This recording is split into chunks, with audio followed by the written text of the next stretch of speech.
Ding. There we go. For some reason, Streamlabs decided to switch mics on me and put in a mic that's not even in my system. Greetings and salutations, ladies and gentlemen. Welcome to Roll Hit Die presents our Wednesday night game of TORGanized play.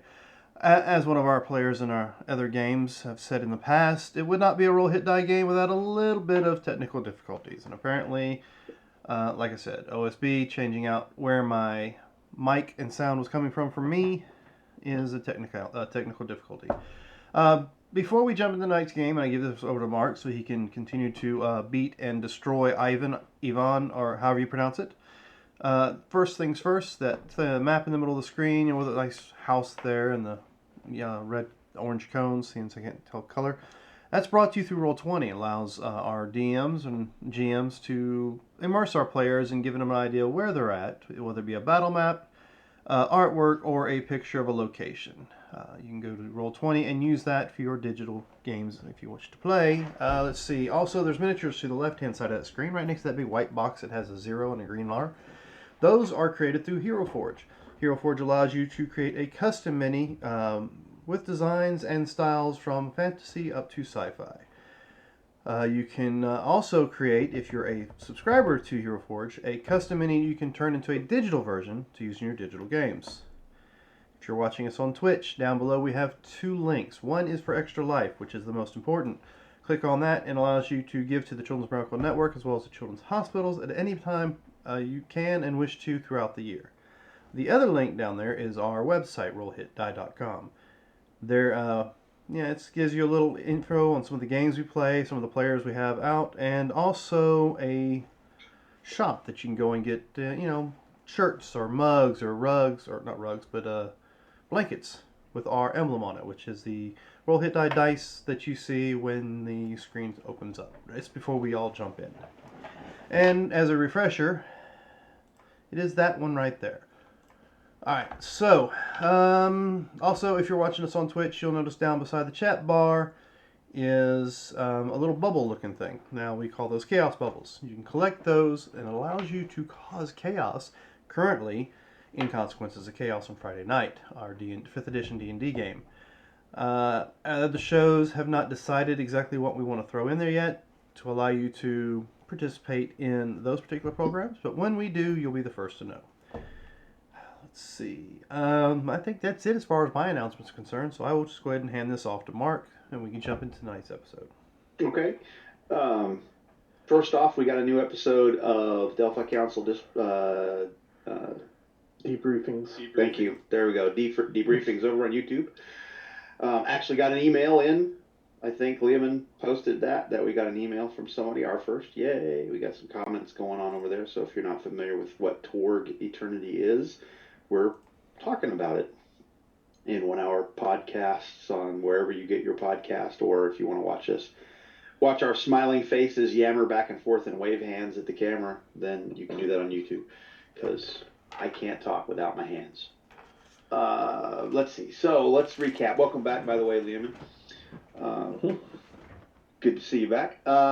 We are currently at the House of the Seven Gables, and let me move you around just a little bit. So there's the map of Salem, and your mission started here.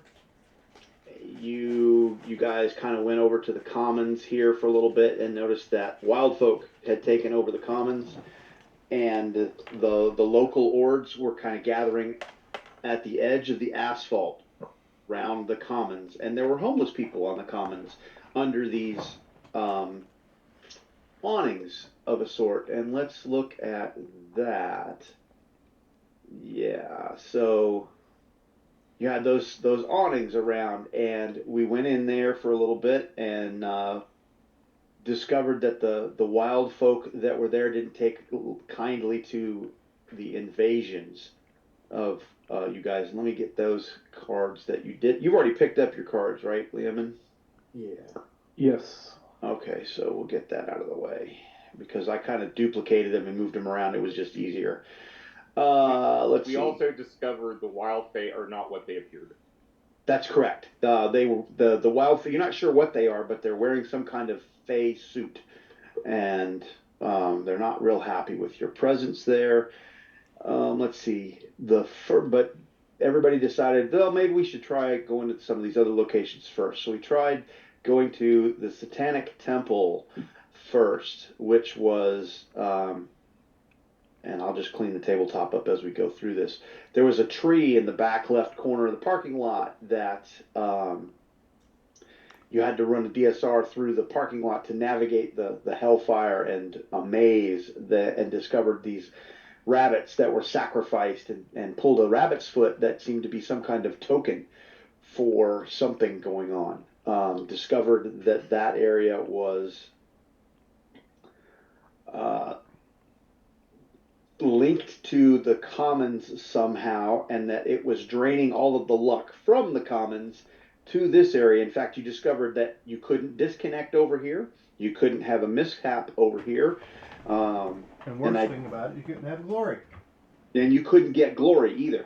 The flip side, but that it was connected somehow to the commons and to other locations. From there, everybody decided to head over to Fort Lee, where the dragon is, and investigate the dragon of Fort Lee. And you walked up the road and noticed that the dragon had burned everything out, and there were husks of bodies on gibbets that had been gnawed on, partially eaten. And as you walked up, a wagon filled with dragon scales, which you noticed on the pavilions at the commons, the roofs were shingled with dragon scales.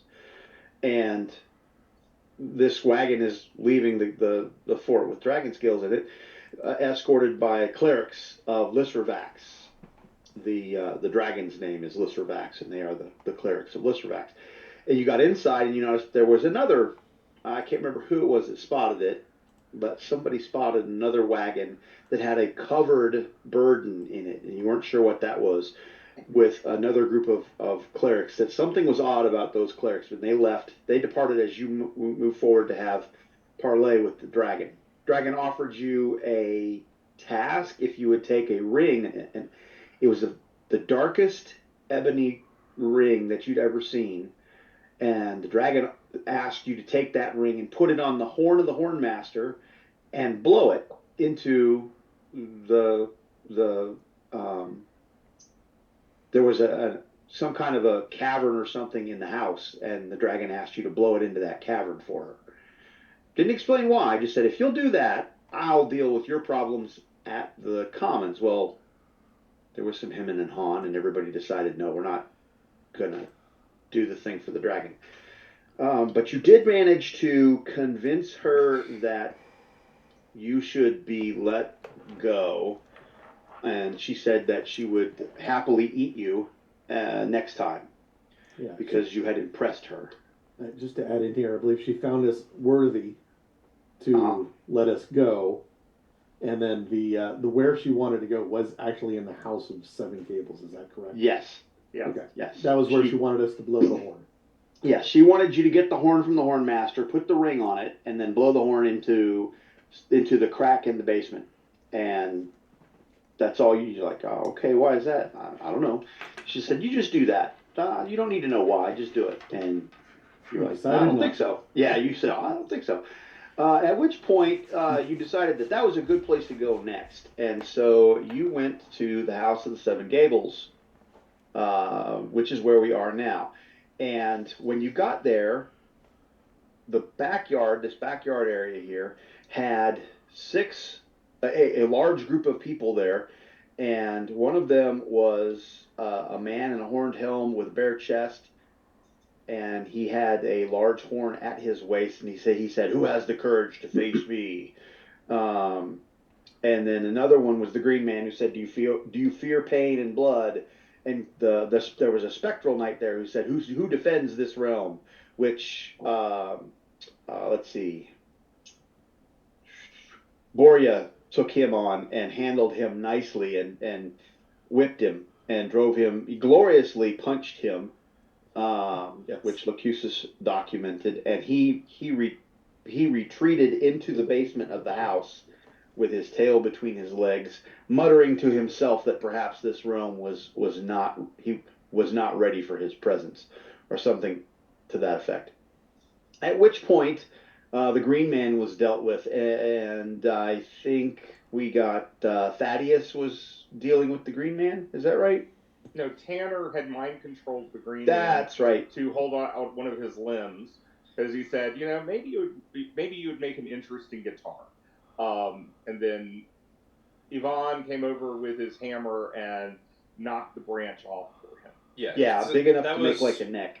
Yeah, that was after Thaddeus had started to talk to him, and he said basically, "Oh yeah, then you don't mind if you don't fear pain. Let me just have some of your blood, basically.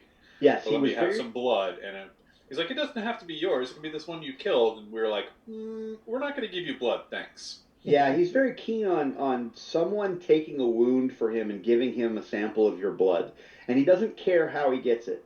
In fact, who's the?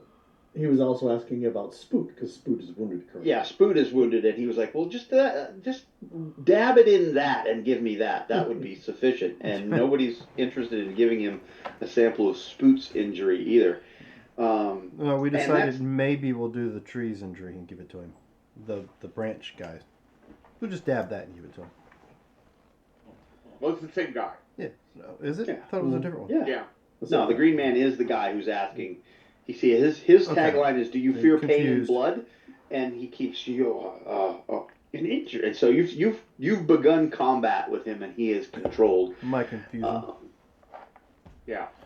And also, one last thing that I think you forgot to mention about the Satanic Church is that the tree in question was a dim thread tree. Yes. Yes, it was. Going over Absolutely. to Aurora. Well, that's not important. I mean, it's... No, and I was also going to add there are 3 other people who issued challenges. Mm-hmm. Yeah. There are indeed. There is also a centaur stallion who says, "Who speaks for you?" And then there is also an elf who says, "Who is wisest among you?" And then a little sprite flying around, leaving Tinkerbell pixie dust behind her, who says, "Whose light shines the brightest among you?" And they're kind of standing back, and the battle with Queb the Spectral Knight was a one-on-one thing, and as anybody got involved outside of the one-on-one battle, he got bonus actions against them. And we haven't really seen a whole lot with the Green Man yet, but you did have somebody else come in and get involved, and that's Ivan, who knocked that piece out. And that was kind of where we left it. Yeah. With Rod needing to roll an occult. Yes, Rod has an occult roll coming because the Green Man is supernaturally evil. Nice. Ow. That was a nice roll. That was a good roll. Yeah. Doesn't bode well for the rest of the night, then. Yeah, no, you're right that I'm probably done. Okay, so outstanding. I will draw 3 cards, but I only get to keep 1. Destiny cards? Yes. Okay. You're going to get those, I assume. Yeah, just did. Okay. Where am I, though? Oh, there's an overlap. Ugh, I hate when that happens. Yeah, me too. All right, so Green Man. Yeah, so Ivan, you bounced in there, and I better edit that before somebody sees it. Too late. I don't even know what it is. Because if you guys see it, I'll never hear the end of it. I will get rid of an action and not today. So Ivan, as you attack him, thorny branches lance out from the Green Man, and oh my! How does a 23 look at your melee or unarmed? That is outstanding. Excellent. Do I get to do other things to you with that? I think maybe. No. Okay. I'm just raking you with thorns and pummeling you for. Ooh! Welcome back, Lehman. Just raking you with thorns. That's not like you got a whole boatload of friggin' possibilities over there either. Hey, Mark, quick interrupt here, if you don't mind. I have been awarded the India Campaign Medal, so I will, as a free action, go ahead and put this card into Lehman's pool. Oh, look, I do not get hit. Somehow I knew that card was coming. I mean, it's once per act, and it's and it costs a perk, so it's an expensive thing to do. No. Yeah, I think you just saved Liam 2 possibilities, probably. what's Ivan's stuff? Yvonne's toughness? 15. Oh yeah. That's too 15? Nice. Mm-hmm. Yeah, that was a good play. All right, so let's see. I think we did cards and pools and whatnot. So let's go ahead and flip a card. Are we in Isle Aurorche? You are in an Isle Aurorche mixed zone. That is correct. Let's make sure I remember correctly. That's why it's bad. And let's see. I don't want that. I want that. Mark, quick. Which card are we on? Because I see you're in the second pile. Right, okay. So we should have one card in pool at this point. Correct. So, did we go? Yeah. Well, okay. Tanner went and Yvonne went. If someone else would like to take actions, they certainly may. Oh, wait. I thought you pulled this card after the first attack was initiated. I thought we were at the end of the round. Because I didn't roll an up. No, and I did.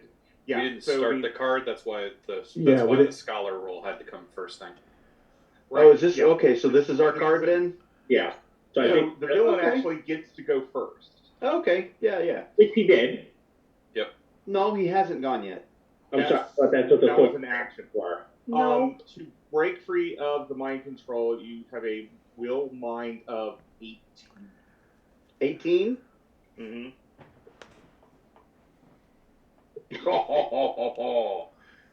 Wow. Yeah. Sucks for me. It's just a couple of possibilities. Nope, you have a good success on that. Oh, no. I mean, it's not a matter of success anymore. It's just, from now on, he has to break an 18 to break free. Okay. Yeah. He did not. Yeah, because I had gotten an outstanding, so his break free DC went up by 2. And it's my telepathy skill, which is 16. Okay. Okay. So, I am going to do something. I'm going to be telling him to walk toward the house. And I am, at the same time, going to alter his memory. And this is a will mind that I'm going against. And I believe with alter memory, with a possibility rated person, it is a challenge. It's a contest. Yeah. Okay, so I'm going to be at a -4 because I am telling him to do something, and I already have one thing going on. But you're up. Right, which is a so concentration. Let's see, you have to initiate, so you're setting my DN. Yes, you're I'm starting. setting your Yep. DN.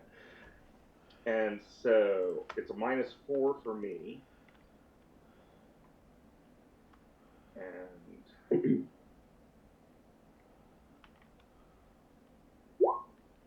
And that's a 15.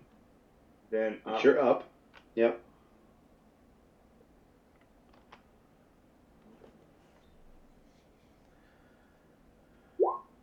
True. And I am going to spend a possibility because I want to make it as hard for him to break free of this as possible. That's pretty damn good there, Robert. I know, but I'm still going to do it because I want to... do it. Yeah. Do it now. Get to the job. Okay. So, it's a difficulty of 28 for him. And it's a will mind. Piece of cake. Dice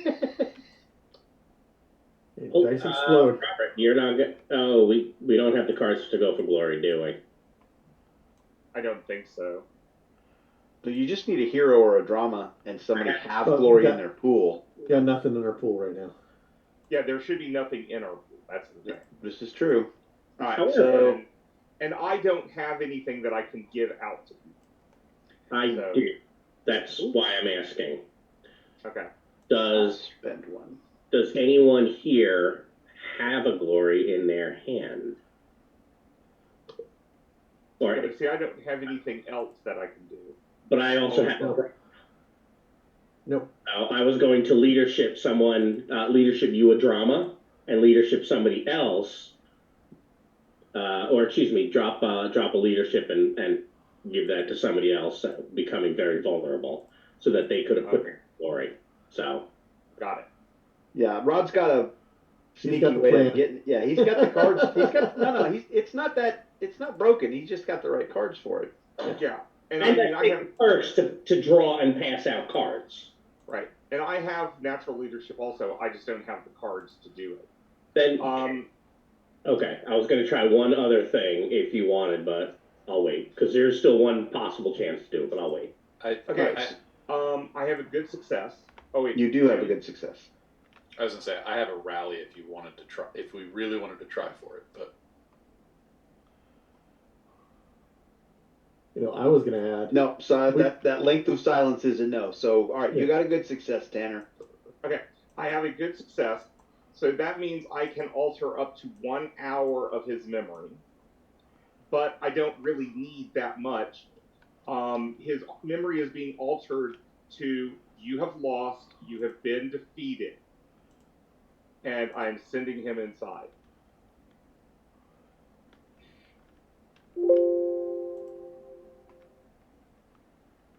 You have lost. You have been.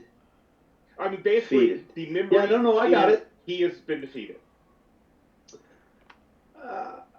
And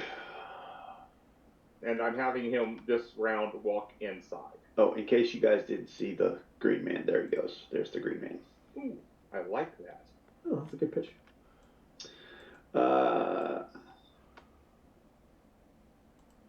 Okay. Damn it. I almost got it. Okay. So he. Well, okay. Does anybody else want to go? Because he's already taken his round. And he has moved towards the house. Boria is taking the recover action. Recover. Okay. I would like to be ingenious, which requires that I spend a possibility. Okay. So here you go. And that will now draw me a card. And then... You're converting a possibility to a card? And then... Okay. I will roll a mind test. Uh-huh. Which, hey, look, the heroes are up. So I will draw 3 more, and I am going to pass some things out. Wow. That's ingenious. And that's, remember I did say, I give out I heard. And then... This was the other thing of I might be able to get a glory. So, Well, that ship has sailed. Yeah. I know. Yeah. That's why I He's said. prepping it for So, next I'm time. getting rid of the coup de grace and the adrenaline. And I put this in someone's hand. Is there anyone here who's not pulled a card yet? I have Nobody's not. I pulled a haven't. card. Nobody is. right.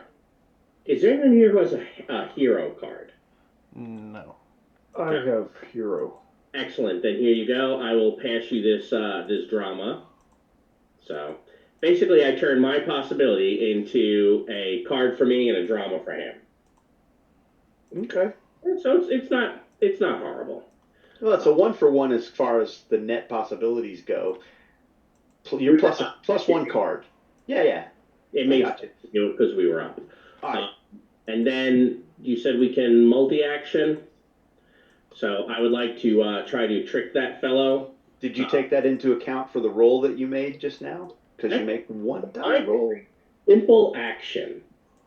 So it is not a regular action. It is a simple action per the perk. It's cheating. It's in the Nile book if you'd like. So it's once per scene, as a simple action, the character may spend the possibility to draw a destiny card and then take a mind test. So, You're saying that's not part of a regular action, wouldn't be a multi-action suffering the -2 penalty just because it's simple and not regular? Yeah. Because Yeah. that's where it talks about, remember, it says you can get up to GM's discretion, up to 3 simple actions in addition to your action. What it says in the core book. Like how specific a character heal shock in it. with in the middle of the with your zing, yeah. Yeah. So you're just saying you know how to game the system. Yes. That's a little twisted, Rob. No. I mean, this is all rules of grit. Nothing getting twisted here. It was just rules of grit. So I'm going to try to trick him while warding enemy, because you said he is supernaturally evil. The ward enemy is lower by 5, so that is what I will roll. That's not great. But you know what is really nice? And up applies. That's still bad.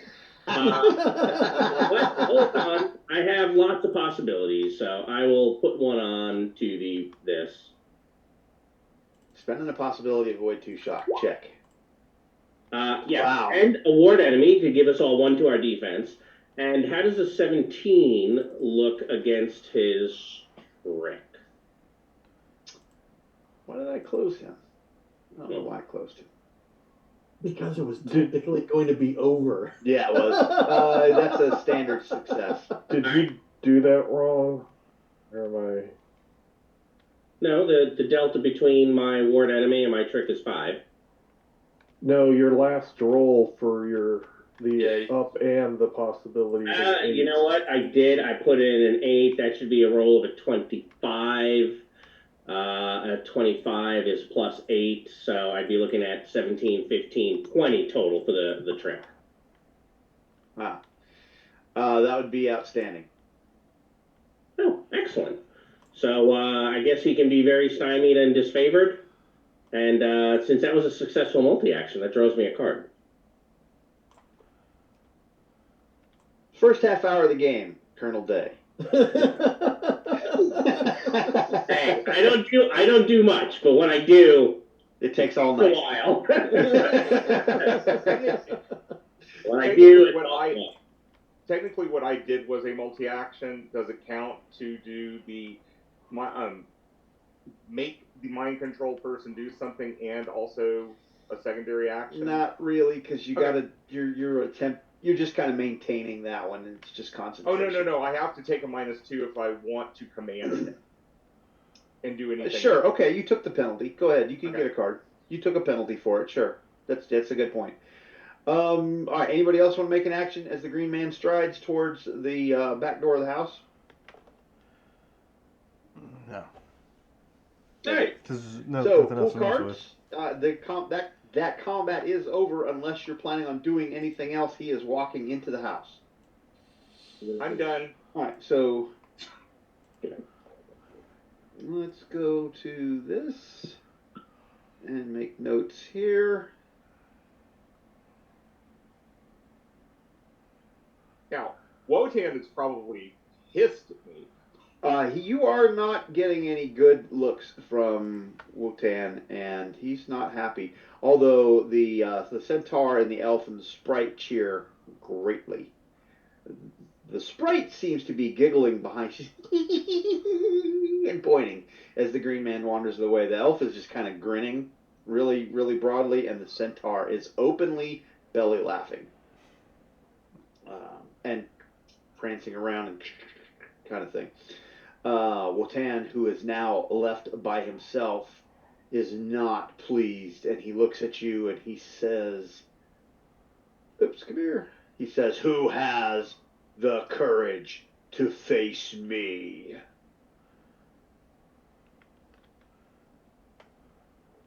I think we all look at Boria. Well, I did my thing. I think Yvonne, he can handle this. This is the one that they were strutting Yvonne's forward. Yeah, it was strutting. Yeah. Oh, Oh yeah, no, this was Boria was setting Yvonne up for this one, and Mhm. had we had time, you would have gone toe to toe with him. So, but now that Lehman's here, he can make that. He's like, wait a minute, I'm having second thoughts. This is not such a good idea. You should have Um, brought your clan. Are you stepping forward? Yes. Okay.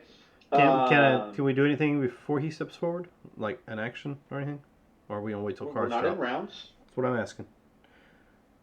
Okay.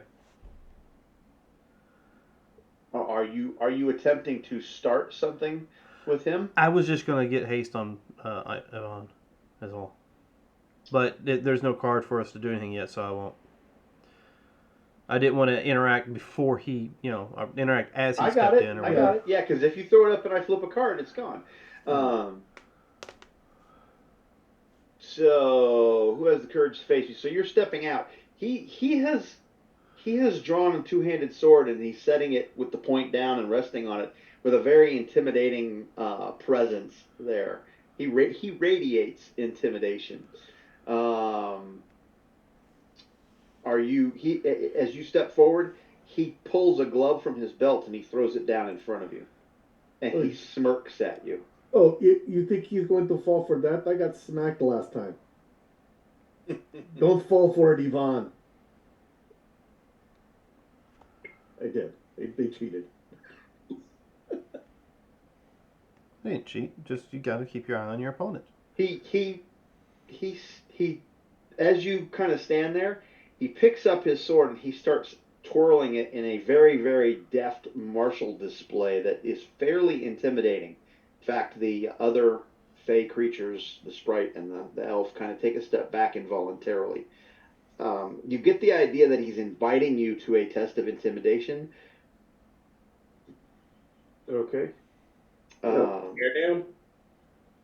You can do that. You got this, Yvonne. He also kind of looks. Give me evidence analysis, Liam. Excuse me, Ivan. I don't care. Okay. You don't. I don't care.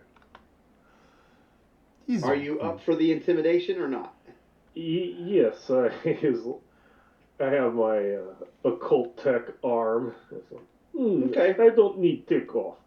I have hammer. All right, so he is going to give you.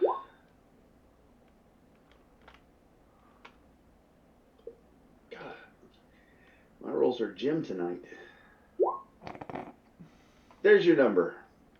Okay.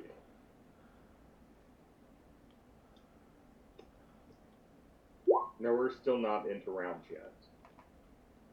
Not at the moment.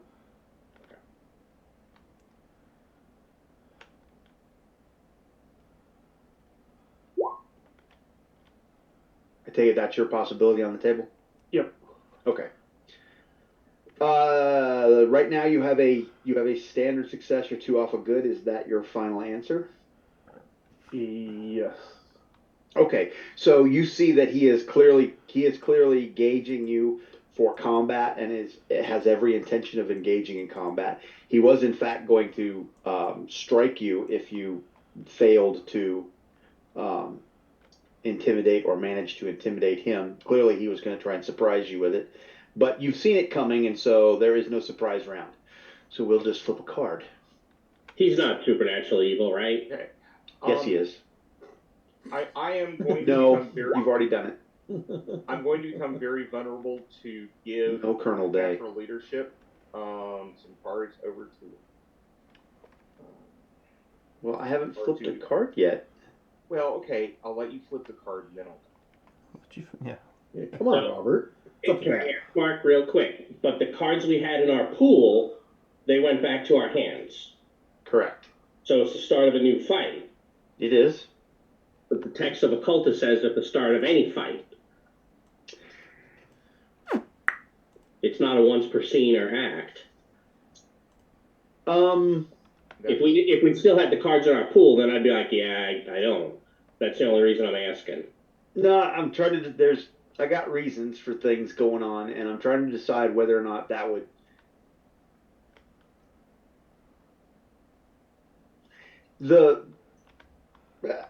I will give you this.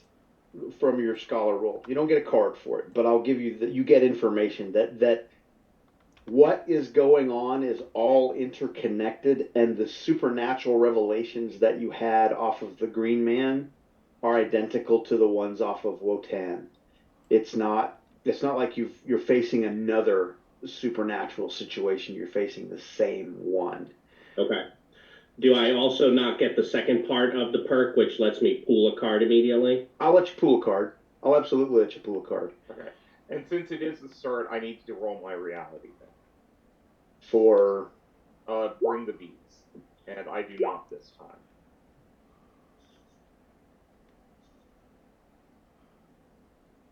what's the bring the beats again? It allows me to flip cards. You already did that though once on the Green Man, or no? There was only one card. No, we never got to that on the Green Man. Yeah, we didn't. No, I had one, but it went away at the end of that combat, Okay. and I tried again, and I did not get it. All right, so let's see. Run! At the start of the round, the group may unanimously choose to flee for the scene and automatically escape from any pursuers, even if in a chase. If the option is taken, each Storm Knight must make a dexterity test or suffer a wound. Would you guys like to run away? No. No. Yes, are unanimous? Yeah, villains go first, then the heroes will flurry. The approved actions intimidate and taunt. That's a good card. You guys, you don't want to run. Yeah.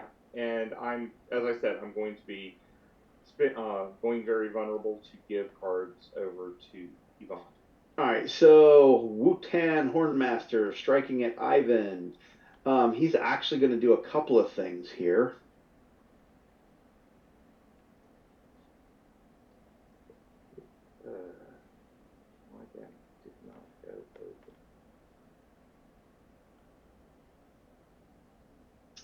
Where is that? That is...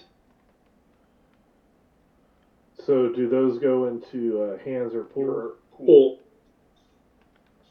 Because I use natural leadership. There we go. Natural leader.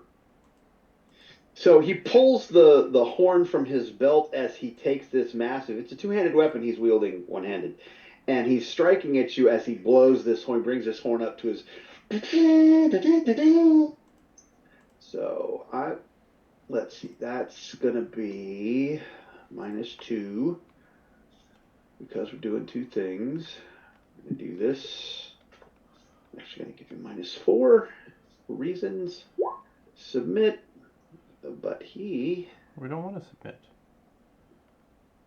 Yes, you do. You want to submit. Wrong kind of game. Wrong house. True. Oh, how's a 20 on your melee or unarmed there, Good. Yvonne? That's a good?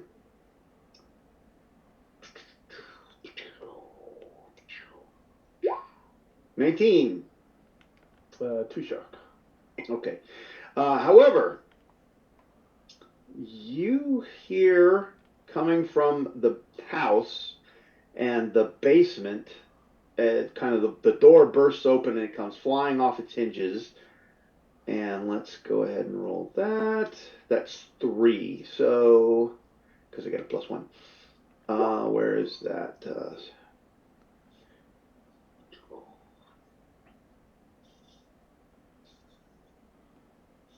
Those 3 come bursting out of the house. And so where is Yvonne? Let's put Yvonne on the wild hunt on him.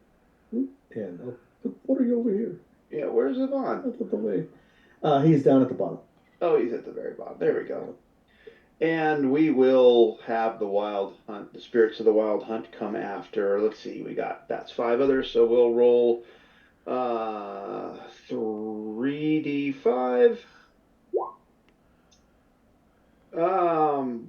Borea, go ahead and pick up.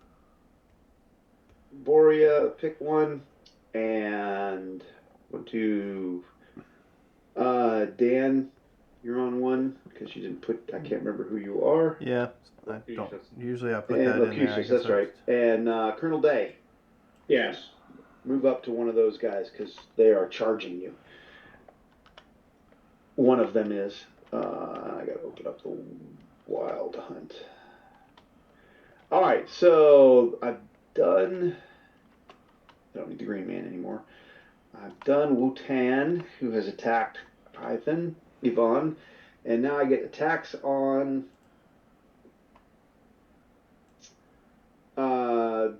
These are supernaturally evil, and these are different. I don't know if that triggers anything for the Colonel. I mean, it says at the start of a fight, which I think I guess we'd be technically past, but that's your call. Fair. I mean, I rolled it earlier. I've done things to you for reasons. I'll give it to you. You can roll it. I'll give it to you to roll. Can I use the roll that I went, ooh, earlier and rolled? No.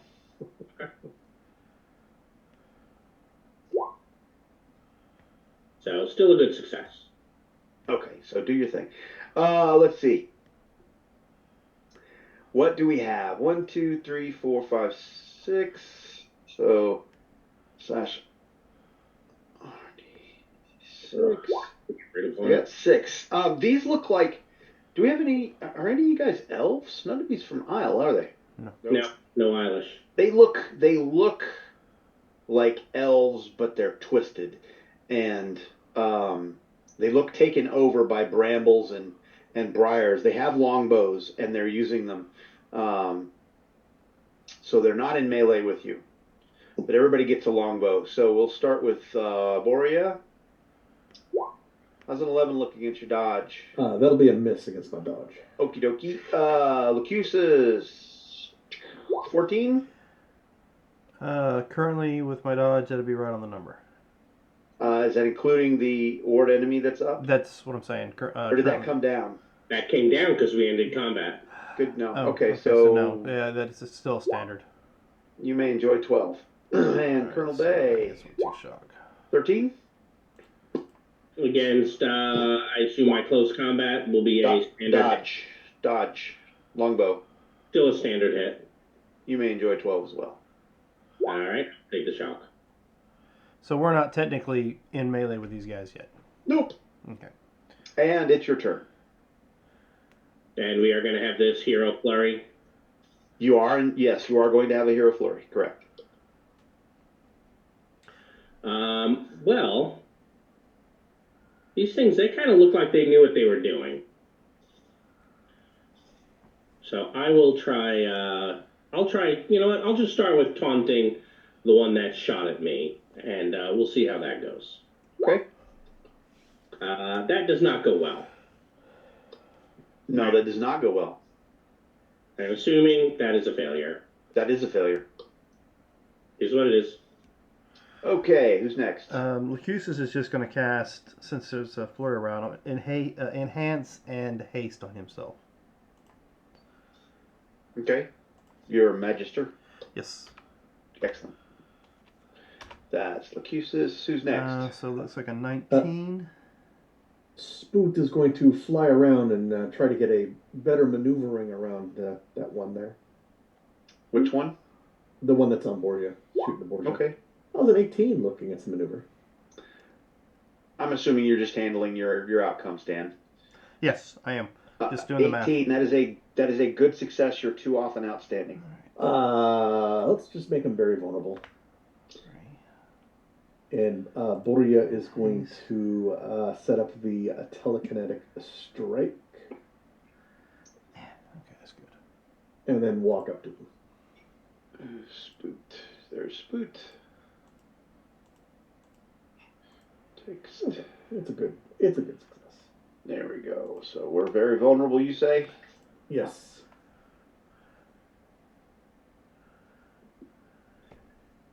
There you go. And Spoot, who's next? Borgia powered up. Okay, Borea did his thing. Who's next? Did we lose Tanner? It's we have Yvonne and the main guy, right? I'll go ahead. Okay. And Thaddeus. Oh, there's Thaddeus. Sorry, I'm dealing with the dog who's walking around, and I'm not sure what she's up to. She may need to go out. I'll go ahead and cast the word enemy since, it seems like a good time to have it. you're assured that it will award them if it works. It probably did.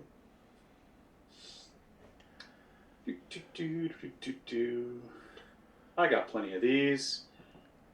Excellent. You want that one back? Yeah, Of course. Like I said, I got plenty of those. Okay. Well, let's see how your ward enemy works. Just 21. Outstanding. It is outstanding. Well, let's see your corruption test. You can pick it up because you're going to take it back. Oh, so you're fine. Is that a TORGanized play rule or a U rule? Which, What? The automatically getting it back. No, that's the Aurora. No, the Aurora book is on a success you get it back. I thought it says you get it back on a success. You don't take corruption. Nope. Oh. Pause for a Dun, moment dun, as we dun. whip this up. Pardon me while we whip this out. Because we've been playing it wrong, man. While they're doing that, Tanner is just going to ask Thaddeus, so can we fight these things and help our friends, or is it like everything else? We can't help them. Yeah, Rod, you're sorry. Just even the copy and paste you put in on the Aurora World laws, it's when you spend, you have the option to make the corruption test, success, and you get the possibility back to spend. So we must have used, when we copied it on there, was when the PDF came out before the book. We're using the test version, not the final. So we'll be fixing that. Yeah, okay, so you don't get it back if you fail the corruption test. Yeah. So it's all kinds of bad. I got to go look in the PDF now and see if I have the original PDF. Yeah, we'll do that later. Yeah, we're definitely going to look that up later. All right. I will look at Tanner and I say, well, I'm not sure. Those three seem to come out of the room, but I would like to point out that when Spoot attacked the one on Borean, nothing happened to Spoot. yeah, I think as long as and I will point to those three, they are definitely cursed creatures and can be disposed of properly. Well, thank you, Pastor.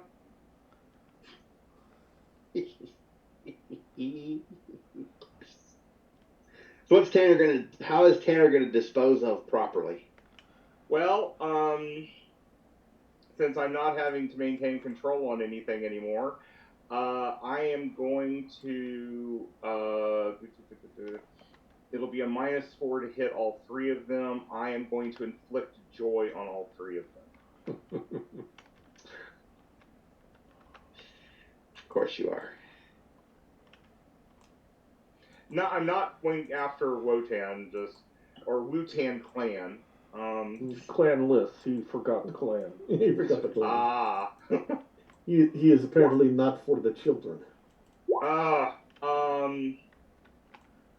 Trying to think if this, I will actually disconnect. So I will take my shock as well. Nice. Where's Tanner? There's Tanner. Mm-hmm. I get to. Oh, come on. There we go. I get to put the little symbol on Tanner. I like it. All right. Yvonne. Yes, Wutan clanless. I Rips his also crop, carry hammer with one hand, two-handed with one hand. I bring the ruckus. I bring the ruckus. And I do kind of the Henry Cavill arm reload as I swing. That's interesting how that came about. Yeah.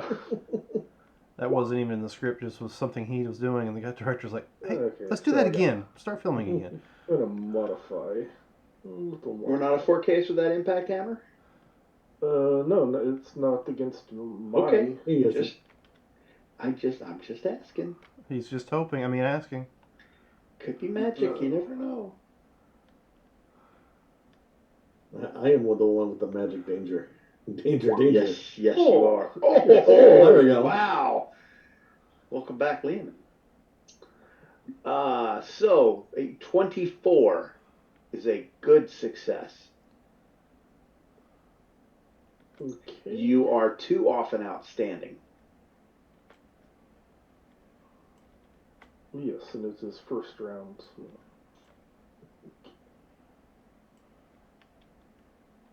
So, a bonus die. And toughness. His toughness is currently a 17, armor 4.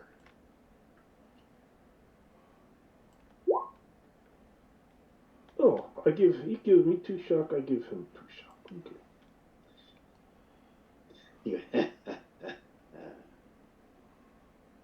He does seem to. He laughs, but you can catch in the corner of his eye a little note of concern, because it was a decent hit. You're a bowling bunch, Devon. No, take him down. All right, everybody pull cards, and we will flurry. Quit playing with your food, Yvonne. Quit playing with your food. Who would like to go first? Do we have defenses for these guys? They are. I don't do cards. I don't have cards for it, but they are a dodge of 10, melee of 11, unarmed of 12, armor 10. And do we know toughness 10, armor 2. Do we know intimidate and taunt? Intimidate 14, taunt is 11. I will try taunting a second time. I will taunt you a second time. Fortunately, that is not a contradiction. It's just embarrassing. Is what it is. Borgia is going to go all out on this guy. Put him down like a dog. The colonel thinks that maybe he's left his fly undone as he started his taunt. He's like, oh my, that's how Why? I'm from Victoria, sir. Yes, and they have buttons. How is the 24? I believe that gets him in the outstanding on the unarmed. I am almost certain that it does. That is an outstanding, yes.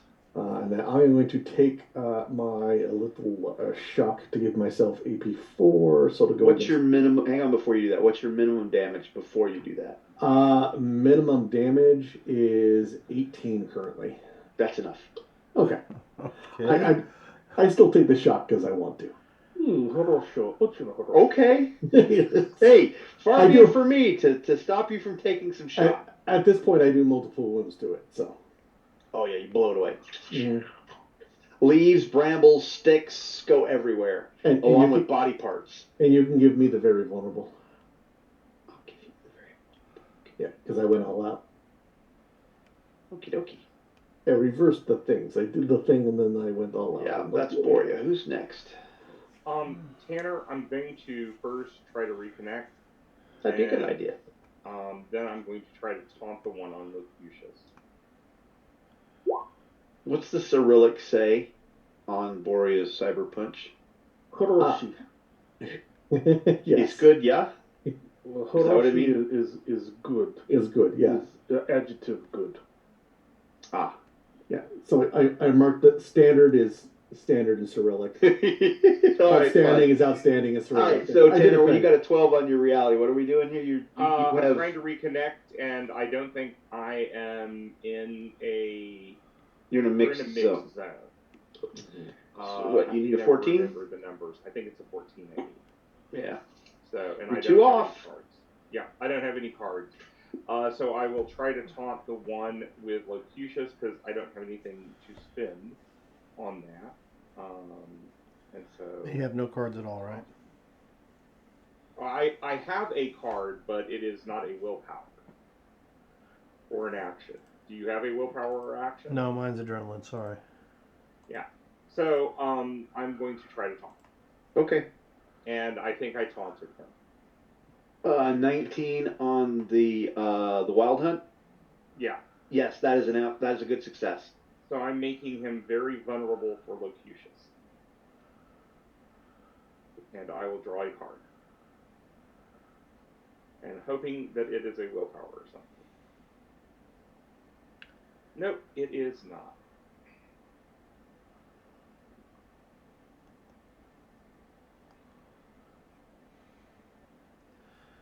All right. All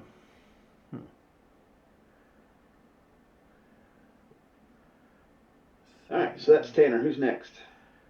Lachesis will go ahead and what is it? There it is. All out, I guess, punch this guy. Okay. So, and also attempt to enhance Ivan's strength. Okay. So, we'll roll the cyber punch first, and the enhance will be like 1 point higher once all the bonuses are done. Where is it? There it is. I can't see. Alright, now come on. Alright, you've made him very vulnerable, and I've got all out, so it makes it +8. So that's be a 27. Is that a... That's an outstanding. That's outstanding. Okay, well, it's an 18 before I roll any extra dice at all. That's plenty. And let's see... Alright, so taking the 4 off. What is your strength currently? 14. Oh yeah, that's gonna be what I roll. I'll send you the message as soon as I get the math straightened out. Sorry. So who else can go? What have you done to? What are you trying to do to? I tried to Lieutenant? enhance his strength. To Ivan. Ivan's strength. Yes. Okay. Is it, I mean, maybe that's the first question. Does that actually happen, or does it get stopped? Well, so I don't know. So you have a 27. You took your minus. You have a +8. You took all the minor +8. Yeah, +8 for all out and being very vulnerable. But you're That was for the -2. punch. No, Yeah, I'm but not. you're -2 for the multi-action. Haste. I hasted. So I hasted first. Oh, okay, The okay. first part of the flurry. Okay. So 19 would be the result without the 8. So what is your enhancing So strength on Ivan? So what's Ivan's strength? 25 would be the total, so it'd be an outstanding. Okay, that's what I was. And you get a +3 to your strength. There we go. As you enhance Ivan, Wotan in its supernatural fashion, Wotan steps back, unlimbers a bow, and launches an arrow at you. Okay. I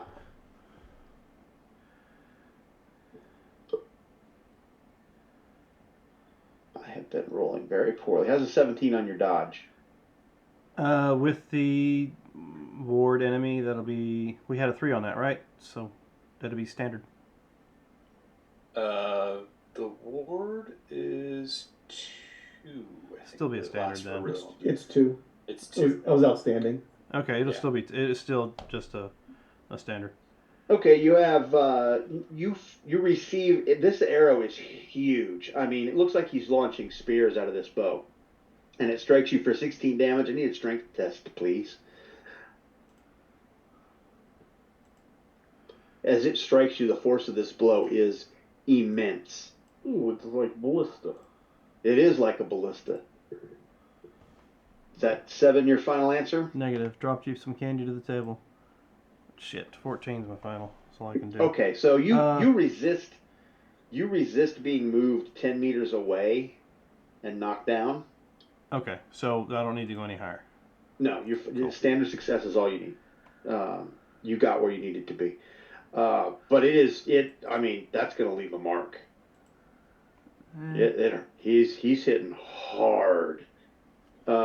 16, so take 16 against your toughness. Yes, I already have 2 shock. All right, cool.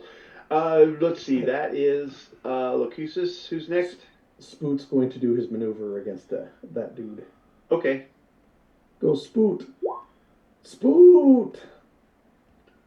That's a good on the number. Make him very stunned. Okay. Who's next? I will curse that guy that is on Colonel's Day. Okay. Appreciate that. Yep. He did not appreciate the spoot helping out, I see. How is a 17 versus his faith or spirit? That is going to be a good success. 3 off and outstanding. He can have a -2. I'll leave it at the good for now. -2 to all his attribute rolls. -2 to all skill or attribute rolls.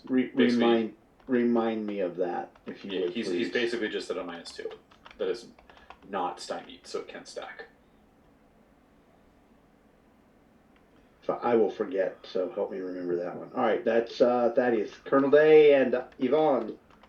I already failed taunt, you may recall. Don't Okay. do that, you remind me. Yvonne. I will swing again. Swing, bada, bada, bada. Swing, bada. Oh, I did better than last time. So let me add. 16 is your target number. Ugh. Is that your final answer? Yes, it is. Just hey, okay. Hey, okay. Yeah. All right. Let's see. That's Yvonne. Okay, cards and pools.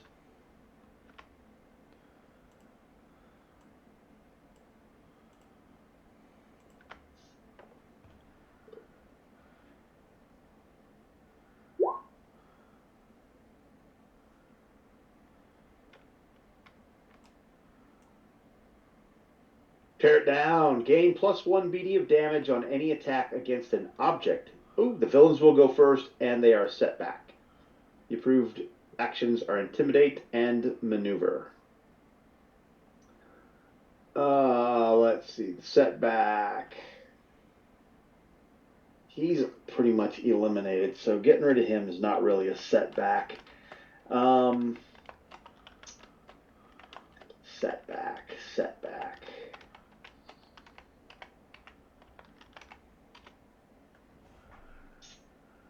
What setback to give Wu-Tan the Horn Master?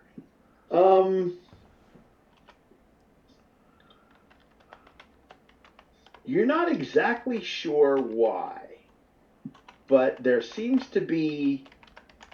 You're not sure where it's coming from, but light, like daylight, actual daylight, seems to be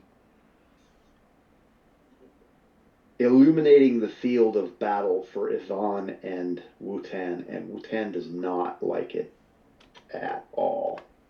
It seems to be Yvonne. It looks like it's doing something to the makeup of the armor that he wears. It seems to have this crackle of lightning. He's bare-chested, but every time you've struck at him, energy lightning seems to crackle across his chest or wherever your blow happens to be landing.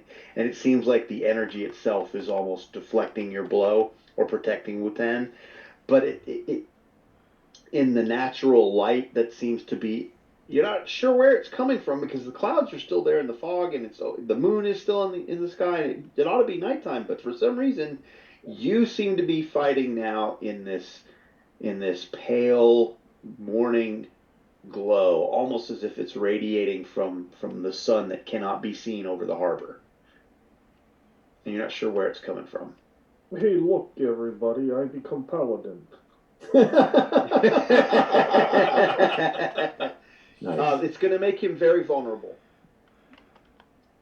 for your attacks for this round. That's his setback. So let's put very vulnerable on Wu-Tan over there. But he gets to go first. And the Wild Hunt, who is all kinds of screwed up. He's very stymied and he's cursed. So I go, what, a -6? Yup. I'm just going to try and... I'm going to I can't step away. You could make it very Oh, vulnerable. and I don't think there's anything in melee with you. The spook's not in melee. I don't think Day's in melee. Oh, no, I'm just gonna shoot Day. Good. That makes life easier. Longbow at Day, -6. It's kind of academic, but things could blow up. No, things do not blow up. I have good news for you. You are now stymied again.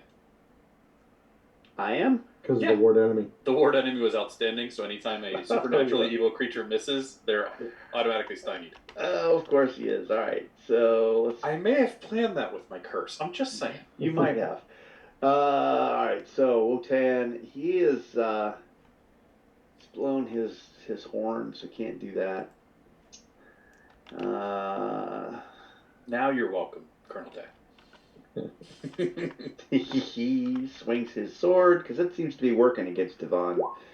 How's a 17, Yvonne? That is good.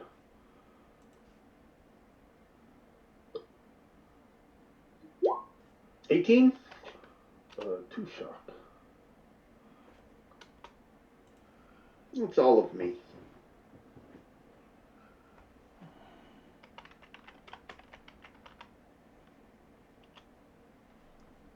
Who would like to go? Smooth as. Go ahead. Go ahead, Day. I was gonna just try to intimidate this guy who's been shooting at me and who is currently very stymied. It's just stymied. It's just stymied. He's Just acted. Mm-hmm. Well, it doesn't matter when I roll like that. I'm done. Part of the build, it does require I actually get to draw the cards, which means getting some decent rolls. I'm going Fair to enough. try to do my reality again. Okay. And so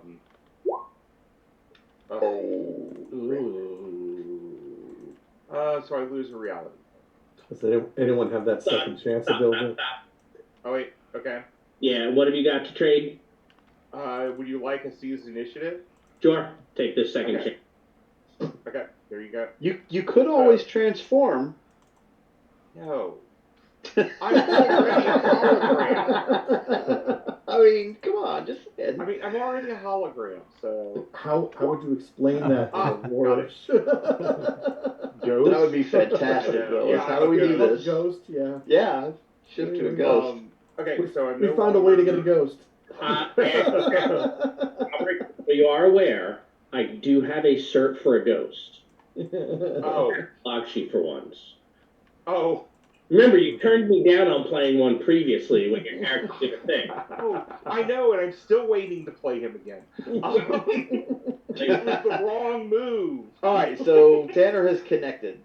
Yes, I'm no longer disconnected, and I'm going to try to intimidate this guy up here, just like Colonel Day did. Well, I would be happy with just like Colonel Day did. I'm not great at intimidate, but I rolled well. I was going to say, it looks great. 17. No, my dear Colonel, this is how you do it. This is how you intimidate. That is going to be a standard success. Then I'm just going to make him vulnerable for whoever comes over to try to hit him. Okay. I think you. And that draws me a card. All right, who's next? Now that you have been cursed, you foul creature from the beast, may you be crucified for your sins.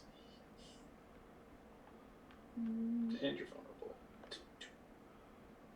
Because he's not in combat with Colonel, right? He is not in melee with Colonel. Excellent. What is the peaceful guy getting ready to do? I mean, crucifixion is not very peaceful. No. This is not the peaceful guy. No, this ain't the peaceful Yeah. guy. This is a seculum. You're forgetting. This isn't Kinnensville anymore. Yeah, this is a seculum pastor. Yeah. How does a 14 look on his dodge? You're not a 4-case with that? Just checking. No, I'm from Aurora. That's right, you're in Aurora. This is Yeah, home you're world good. for me. 14 is, where's my will, you say? Yeah, because that's the first one. I had to click it again, which is why it's. That is a success. Standard success. How far away from good? Wait, so you got a 14? Yeah, Or you got a 20? I rolled it a second time because the first one didn't come through on my end. So. Okay, so the 14 is the number. Yes. Okay, so you beat him. You beat his will by 1. This is against his dodge. Dodge. I thought it was his will. His dodge. You are 1 off of an of a good. Excuse me, of a good. All right. Here you go. You can have that one. Modifier 2. You're gonna take that back, right? Oh yeah. You just Okay. leave it there. Excellent. The last roll was a 4. It is fun, Rod. It is fun to watch people roll corruption, All right. So there's a 25. especially when it's Jim, because Yeah, I I have a know. greater than average chance with Jim. And I've already given away the second. The second chance. Yeah, I know. All right. So 25 versus his dodge. That's an outstanding. Does he have any armor? He does in fact have armor. All right. Well, it's 22 AP4. You overcome his armor easily. So his armor, that's 10, that's 2, he's stunned. And here is a willpower roll. Come on, what? Come on, what? Come on. Bah.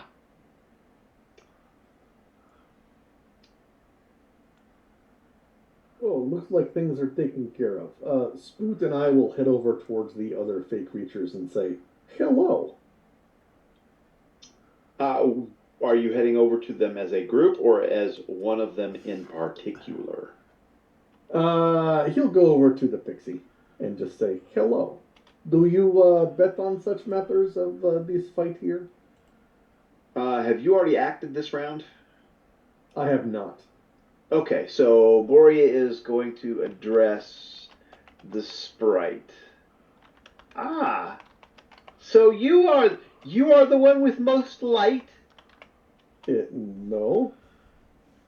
You shine brightest. I hear that. No, I'm paladin. I do. I think Yvonne is sharing right now. Yvonne says that. Right. Actually, you're the one who has the most light is me because I'm a hard light construct. Oh wait, I got thing I could do next round. Okay, go Yvonne. You got this. So are you making an attempt to? I'm not making a challenge. I'm just making small talk. Okay, so you're chatting up. Yeah, just chatting. I am Flit. A little flip. Anyway, And she Continue. flits. continue with the fight. Okay, continuing with the fight. Okay. Or I he know, is. I know how this goes because you get arrow to the face. Yeah, I didn't like that too much, but oh well. We got Yvonne and Locutus left. Yeah, So, Locutus is just going to go ahead and move on up to next to Yvonne. Okay. I Are you? didn't like getting shot too much, so I'm going to punch the hell out of this guy. Where are you? Well, he instigated an attack on me. I'm going to retaliate. Okay. Oops.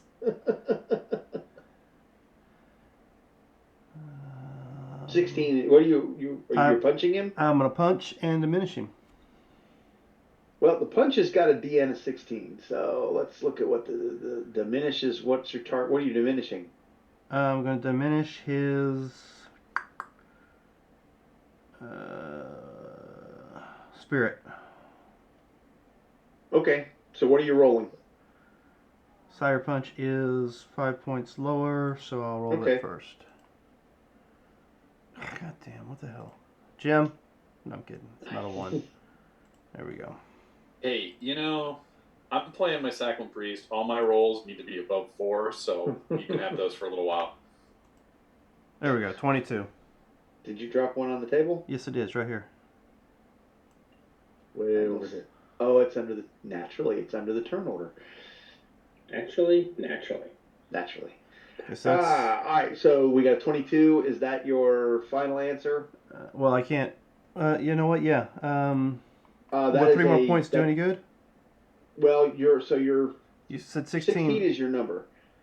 So you're 4 off of an outstanding. So yeah, even taking an adrenaline won't do me any good. Okay. So, Toughness 17, armor 4. all right. But you didn't take the 4 into account, so that's an outstanding because he's very vulnerable because of the light this round for the setback. Yes, you are taking some of the limelight. Okay, That's so right. 4 makes it a From 26. your paladin so over that's- there who has made him very vulnerable. All right, so that is an outstanding then. Yes, it is.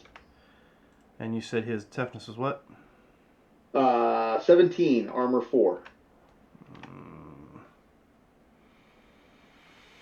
I don't think I have AP with this, so there's a 17. He can take, I guess, 1 wound and 2 shock. Give me a second to tell you the other. Will or spirit. I rolled a 22 plus 5, so it's a 27 against his will or spirit. It's outstanding. All right, -4 to his spirit, and of course cannot roll again on 20s. Ugh. Okay. I do not want to take the wound, and I don't. Okay. And it took you did take an effect the drop in your spirit? Yeah, I think you did. Okay. Oh yeah. Just checking. I marked it on the character sheet. All right, that's so again he steps back and in magical lightning fast fashion cranks out an arrow at you. How's a 21 look at your dodge? Oh, he steps away from me and shoots? He does. Oh, And it just seems to be that fast. It doesn't seem to be like it seems like he's getting that because you're invading his one-on-one. What does 21 look like on your dodge? 21 will be a good. And I'm sure I'll be rolling reality for this. 18? Okay, 18. That's going to be a 6 difference. So I think that's what, a wound, 2 shock? Yep. Yeah, here we go. I will roll reality. There we go. Oh, you're fine. Now give me a strength test. 12. Oh, you're fine. You've got matching bruises now from that friggin' ballista of a horn bow, and he's right back at it with Yvonne like he didn't even shoot a bow. It's bizarre. No Yvonne. problem. I did my piece. He shot me with an arrow. I'm returning the favor, which I may do it anyway again. I will swing.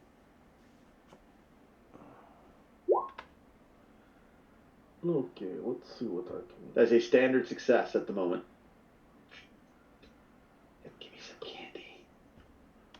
Not like you guys don't have a butt ton of it. 1 off and outstanding. Did you get your +4? You did get your +4. Yep. Yeah, 1 off and outstanding. Okay. Yes. Mm.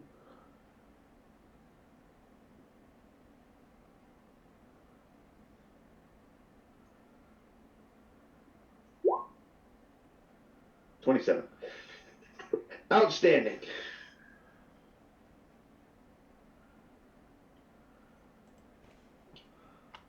You said he had 17 armor 4. Correct. Ooh, goodness gracious. Yvonne. I don't want anything to do with that.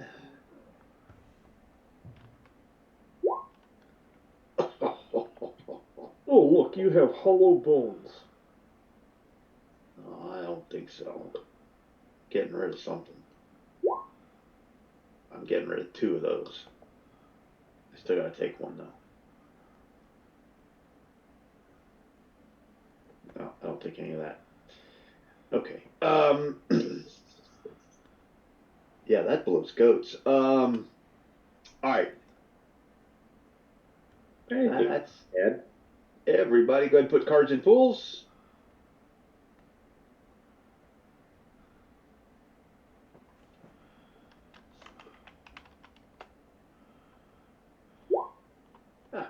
How wounded is this guy? That guy, he just took a wound. That was the one that Yvonne just wounded. No, he didn't. He's only taken 1. Oh, okay. He soaked Okay. yours. He soaked yours. Yeah, he's only taken something 1. else. Okay. Yep. So let's go get that. Stand back! Area spells that normally only affect friends or foes now affect both equally, including the caster. Heroes may go for Heroes may go first, then the villains can be set back. Wonder how I'd crucify myself. Oh wait, that's not an area spell. Never mind. Improved actions maneuver. You're taking the passion a little too far. That's a different perk. Stigmata. I will approach and try to maneuver him. Okay. I think he's pretty maneuverable, so my odds of success are very low. My dice. Oh. That is a success. Excellent. He will be vulnerable, and I will draw a card. You will also. Be targeted. Yes.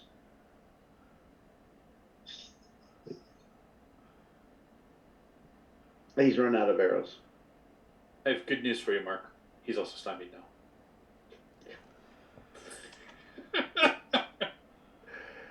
So stymied and vulnerable. So, Flip, this is my friend Spoot. Spoot.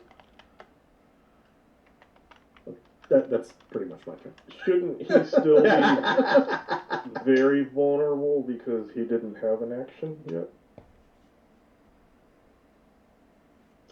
He has not gone yet. So. If he was very vulnerable, then I would have put a stymie on him instead, so you can now be very vulnerable and very stymied. Sorry, I didn't see any things over by him. They had all been moved away, so I thought he had. Yeah, no, you're all correct. Are you okay? That hurt? No. Okay. Lehman's frequently correct. Oh, okay. But not all. Okay. I will swing. Oh, look, how pretty. I assume that's outstanding, right, Lehman? No. I think it's good. That's good. He's 2 off. 2 off. Well, since I'm over here, why don't I become very vulnerable? And Lehman, I'll give you this drama. This way you can feel free to use it now. Okay. And this mistaken identity.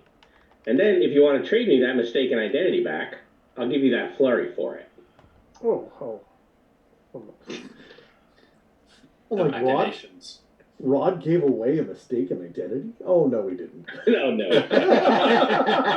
Don't be silly. But hold on. Hey, Lehman, did you like getting the flurry? Yes. Not yet he doesn't, but he will shortly. Okay, so let's continue with this. You played the hero because I deleted it, so.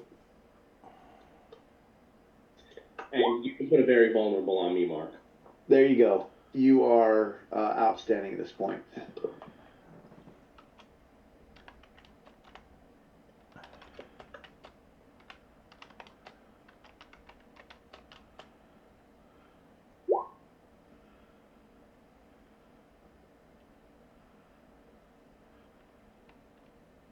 He takes it. That's good. Never mind. Ivan begins preparing his second swing, apparently. Mm-hmm. Oh, yeah. He's getting the backhand ready. Okay, so who's next? Because was that Colonel Day's action? No, my action was coming up and maneuvering. Yeah, so you're already done.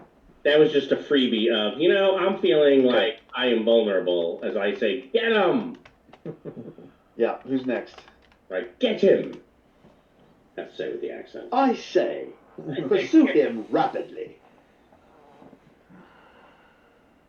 Who's next? Tanner is going to go over and join Borea and Spoot and take a recovery action. Okay. Hey, Tanner, you were like made of light, yes? Why, yes. This is Flit. He is looking for the latest one. Well, what does he mean by Flip, what do you mean by the latest? Whose light shines the brightest among you? Well, are you meaning by faith or just actual light? Well, whose light shines the brightest? She kind of looks at you, and she's not really sure how to answer that. It is how the light of goodness shines forth for all, much like it was doing shortly ago. And she points over at Ivan. Oh, obviously, Ivan is the lightest, yes. I But see. he's a little involved right now. Oh, we'll wait. And she kind of drops some pixie dust all over the place. Makes you sneeze. Mark, I'm gonna re-up ward enemy since it's only 3 rounds long. Okay, re-up away. While he's re-upping ward enemy, who's next? I think I'm gonna hand some toilet paper to that pixie. Sure, think happy thought, and you can fly. Yes, that's how it works. That's how it works. That's why Tharkolis don't fly. Flap like bastards. You know what? I'm just gonna leave it at that with a +2. Okay, who's next? Lucas is just stay where he's at. He's not gonna do anything. He's already said his piece. Okay, Tanner, I guess you moved away, so that's And- everybody. Yeah. I'm gonna And step I'm away not for a minute. recovery action, so. I'll be right back. All right. We're just gonna set him back this round because I don't want to. So, flurry. Yes, We get flurry. this flurry. Yep, flurry away. I need to make a little better. Look at all the candy he uses. Well, he had a lot. I had a bunch, yes. You had a candy store. You're 5 off. That's your good on the number. Okay. I got nothing else to help you, I'm afraid. Yep. I will see what good can do. What can good do for you? And I will. Do you have the coup de grace? There you go. I Okay. will do that. Yes.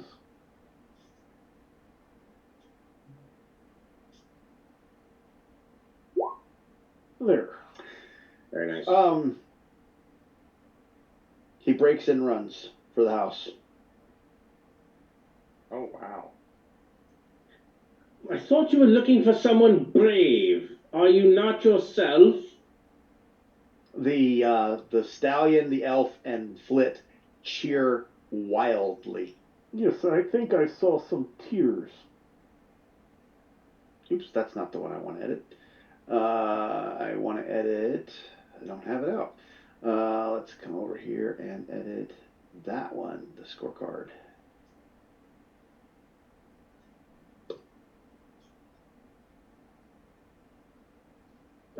Let's see. That's Wotan. Edit. Then scroll, Mark.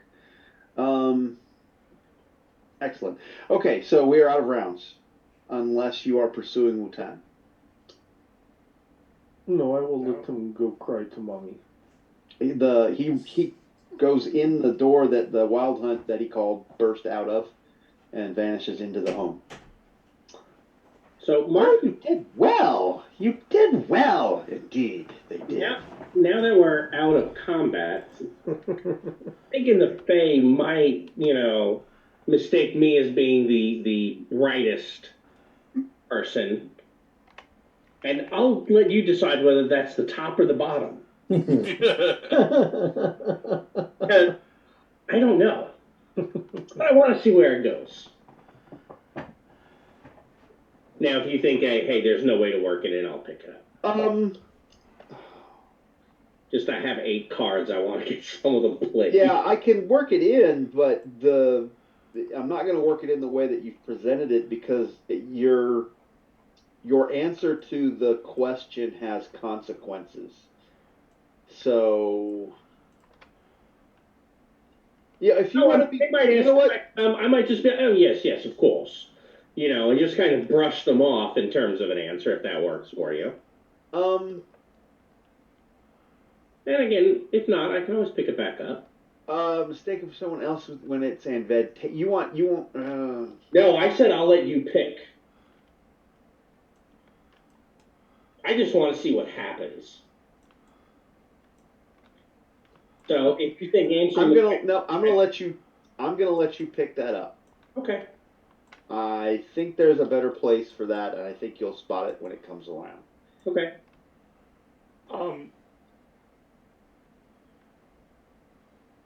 Yes. Oh, well, I'm saying to the Fey creatures. Well, I think we need to bring all of our friends together to answer your questions. Oh yes, that's fine. Oh, pardon me. So as you all gather towards the three of them, the stallion says, "Who speaks for you?" Well, I have a feeling that might be me, since I do a lot of talking and a lot of singing. Yeah, I assume your persuasion is higher than mine. They're 16? yeah, I'm a 13, so. Oh, stand aside, I got this. Here, hold no, my no, virtual Borean, beer. Borean. Here, hold my virtual beer. Hold my virtual beer. Oh, dear. Where's Borean drinking? So Tanner, you've stated that you speak for this council of the Delphi we have heard so much about. Why, sure. I have spoken for them on many occasions.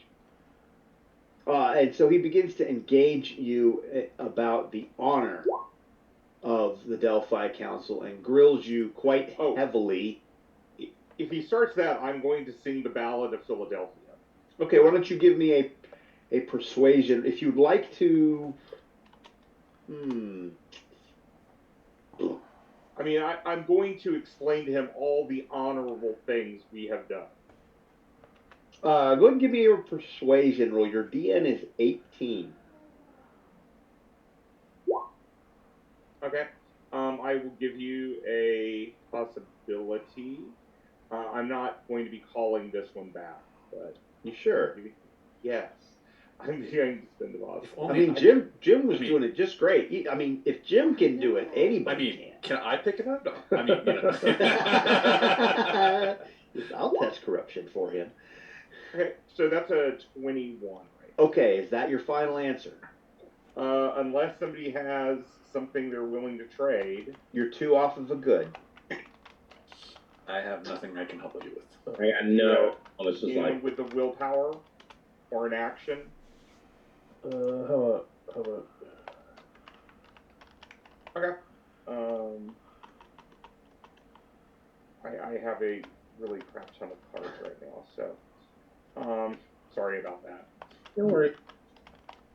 Okay, then I will play that and possibility that up one more time.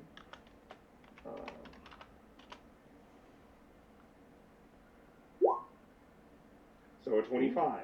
You are 3 off and outstanding. I can't make it. I see honor. I am Sator. Honor thrives in this realm. I will gallop with you into battle. Come what may, your Delphi Council can count on the centaur, mane and tail, hoof and blood. Well, I'm Tanner Grayson. I gracefully accept your offer. Oops, I don't need that anymore. I don't need that anymore. Mark, I would like to play a card on behalf of Spoot. On behalf of Spoot? Yep. Let's make it a strength roll.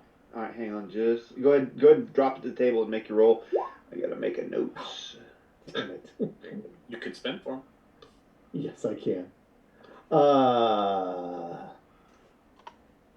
Does anyone have an adrenaline?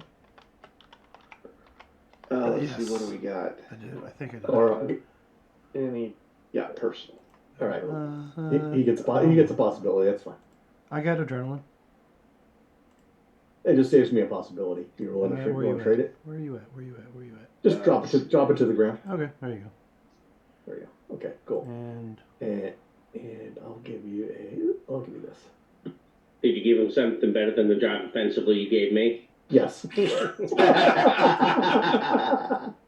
I asked you if you cared. But I didn't realize you were going to be like, oh, he doesn't care. Let me give him the worst one. But Rod, remember, Mike thinks that drive offensively is a valuable card. It's a So for valuable him, he was giving you a valuable card. Well, Mike was also talking earlier about how he likes the Dallas-Fort Worth area, so we know, we know what his mind is. His judgment is in question. I have to use drive offensively in the Dallas-Fort Worth area. Yes, you do. All right. So it's quite clear that Sator has moved over to your side. It stands with you. So it's Sitor the Centaur. Sator, Sator. Sitor, okay. Ah, so you have honor, but are you wise? The elf says. Who is wisest I believe among you? I asked you to define wisdom. There are multiple definitions of it. The one I've heard is the ability to handle life with skill. He begins to, as you talk, he begins to weave some tendrils of magic absently, almost as if he's just, it's like something he's done for a very long time. Do you have any magical skills? No, I am not a witch. I'm from Aurora. No, I so, but you do recognize the magical nature of it with your scholar, and may make a test against his DN18 scholar, as he is engaging you in a scholarly debate on magic, and you're coming at it from the Aurora angle, and he's coming at it from the Eilish angle, and that is a fantastic start. It is a horrible start, but fortunately, It is a gym start. It is a gym start. and you said it's against an 18? Correct. I'm doing some math here. I'm going to pick this back up.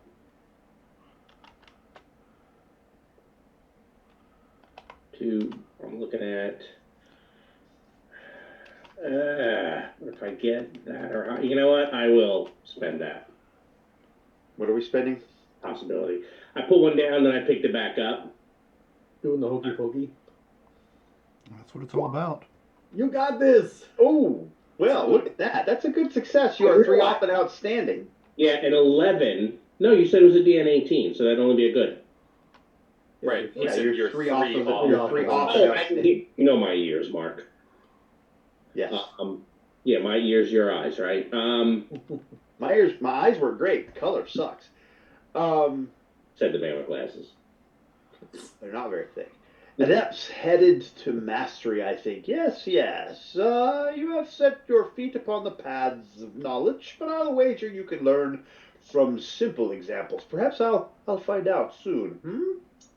And he seems to finish the spell that he's weaving, and as he does, you can see this become a blossom somewhat, and it kind of has these several silver tendrils in the air that expand and kind of wrap themselves around him, and as they disappear in like a silverish pixie dust, like flits dropping, he vanishes.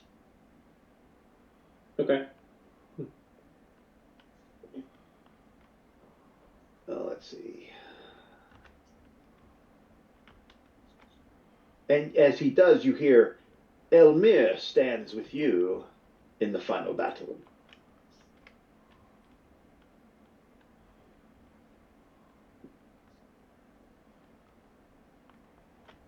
Well, I don't think I've convinced him to put aside his cultic practices, but well, one does what one can. Let's make a note. So we play Rochambeau for last one because she's looking for goody two-shoes. Oh, that is clearly me. Because we're about to talk to the pixie Wow. that likes light, Tanner is going to basically get rid of all of his hard light colors and just appear as the basic avatar, his basic avatar, which I have. Okay. Can I drop it? That's going to be the. You're going to drop it like it's hot. Yeah, it's not letting me drop it onto the board. What are you trying to put down? Here, I'll put it into Discord or Discord? yeah, organized play. Oh no, actually I could put it in Discord. Robert, what are you trying to do? Well, I have a picture for you. Oh, It's like, what is he talking Yeah, about? it's I have not no idea what letting you. me drop it. It's not letting me drop it to the board. So No, only PMs can upload pictures directly. You can drop into the okay. What chat is of this? Zoom. Yeah, you can put it in Oh, chat. that's true. I can put it in chat of Zoom. I forgot about that. So, And then Mark can put it down if he wants. I believe it's going to be a picture of what he looks like now. How do I get it from the chat in Zoom? Oh, I guess got to go look on the internet and upload it, I guess. From chat, you should be able to just download it to your computer, yeah. So I didn't include the modesty bar. Oh, this is Torg. Yeah, that's just him. Torg. TORGanized. Fans Dispatches. all of the Tanner. Modesty. It's just and the glowing avatar of Tanner.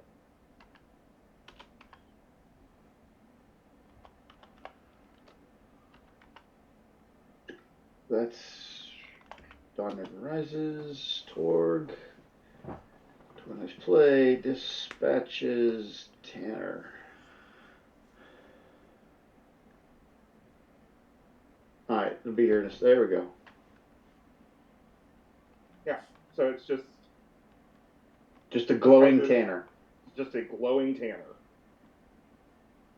Flip seems rather impressed, and she kind of focuses on you.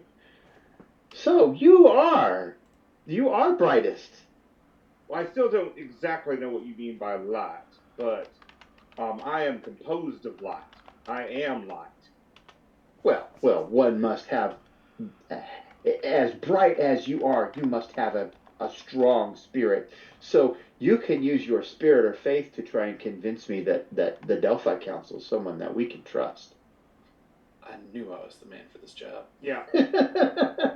Now, there are others here that are more holy than me. I'm just saying that I'm composed of light. I can tell you about my faith if that is what you want. But I believe there are others that can do even better justice. Someone among you's light shines brighter than this?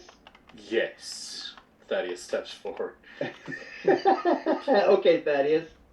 She begins to discuss with you the faith of the sprites, the pixies, and the fae, and how that energy is something that they live with and live on, and it informs their very existence and ties them into the magic and life force of the place that they come from.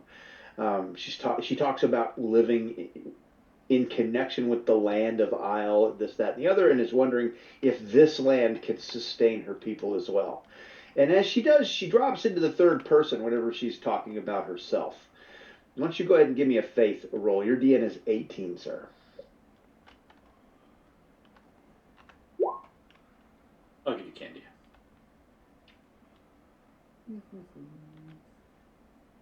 You know what? And because I'm talking about light, I'll even be nice, and I'll use one of those.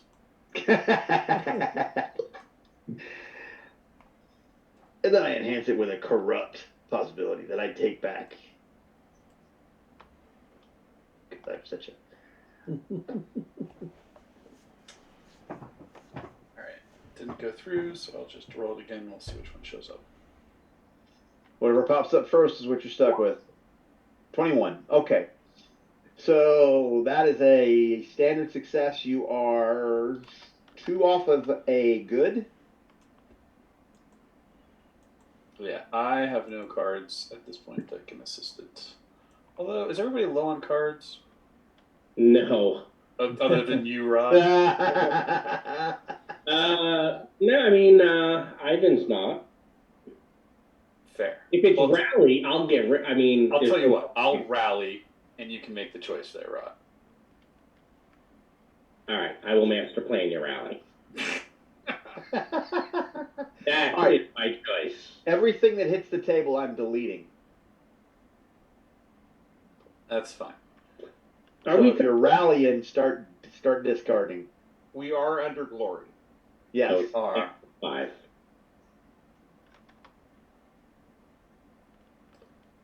But I am not discarding any others, so I'm just going to draw up to 5.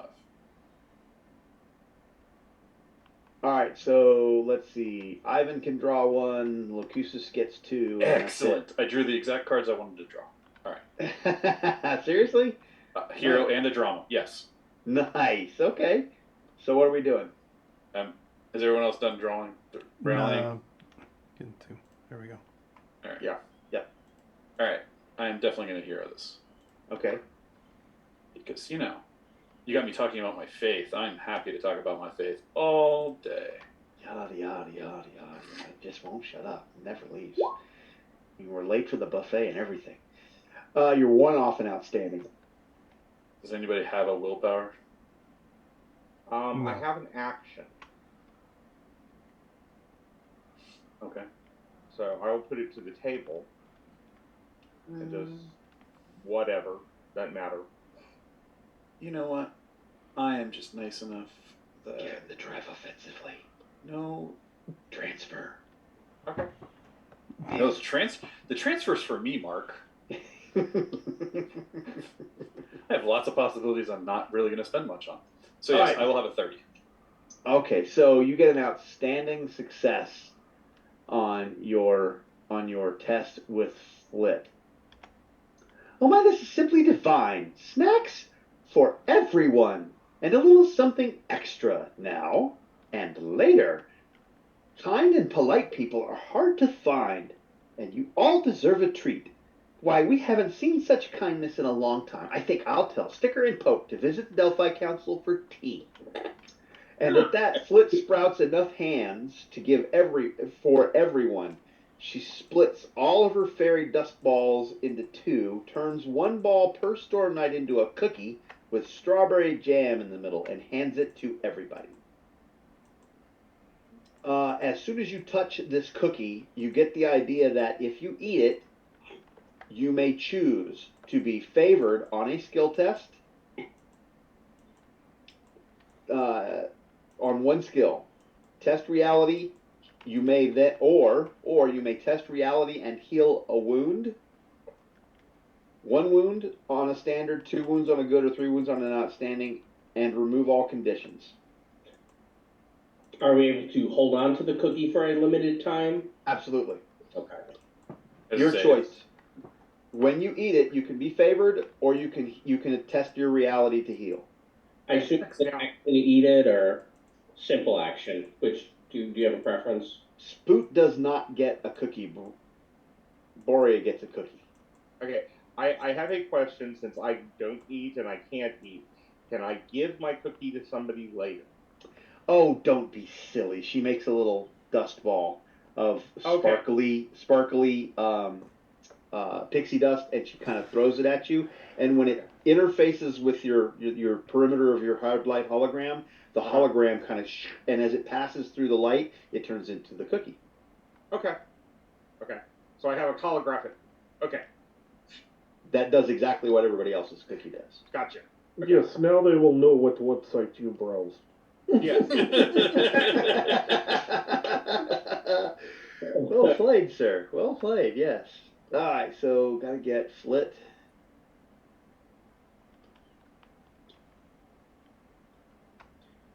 I don't know. That seems like a strictly necessary cookie, Lehman, not a tracking cookie. Which one did you accept? Did you accept the cookies and the cur are not good? Yes. They have different types of effects, like Let's be fair. This was a cookie from a take a fae. wound. There was definitely some subtext and minor text underneath, and they just made sure you click the box that said accept all cookie. Yeah. Alright, so let me make an adjustment there.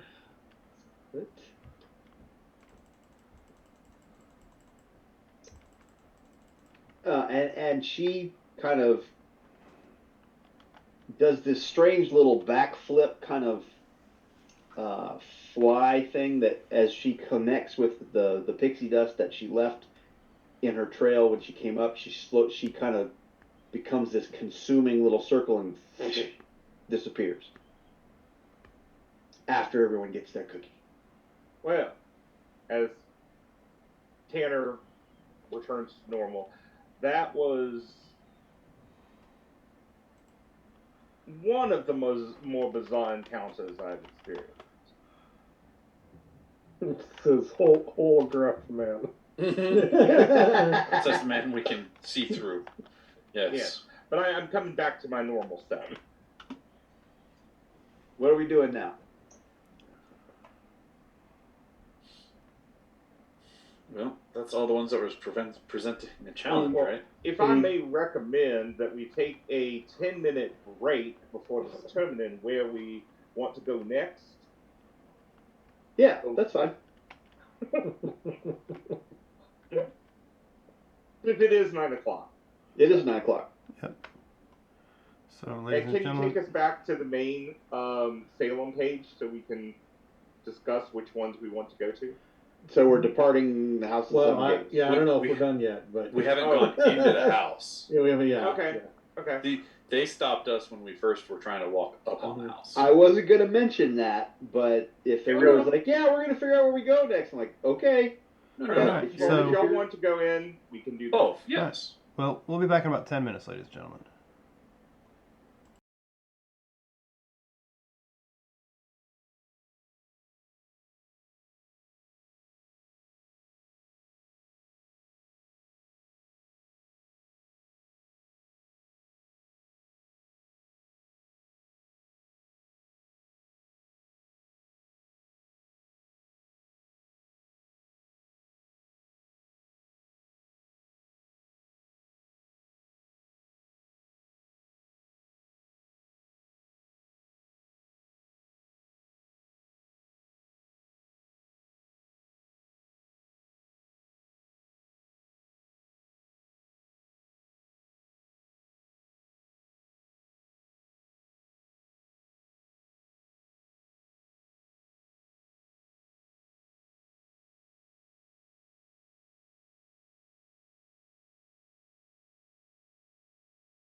right, and we are back.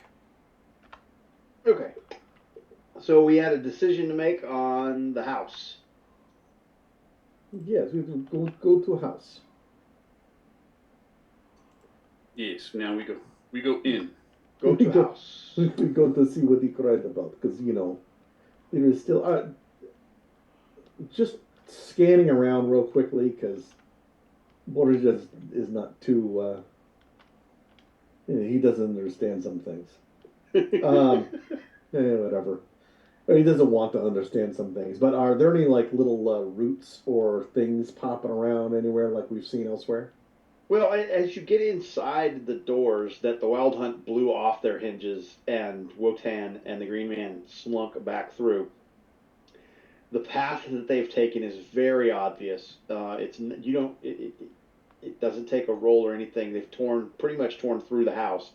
Leads to a door that is been shattered off its hinges down, that leads down into the basement, and you get down in there. And as soon as you hit the bottom of the stairs, the lighting, it's very Eilish. If you've ever been into an Eilish, like a wine cellar, some torches and sconces, that kind of thing, and it's from the top stair where the building is down into the cellar. It kind of transforms from an Aurorsch feel, core earth feel, into more of an Eilish underground, rough-hewn granite walls.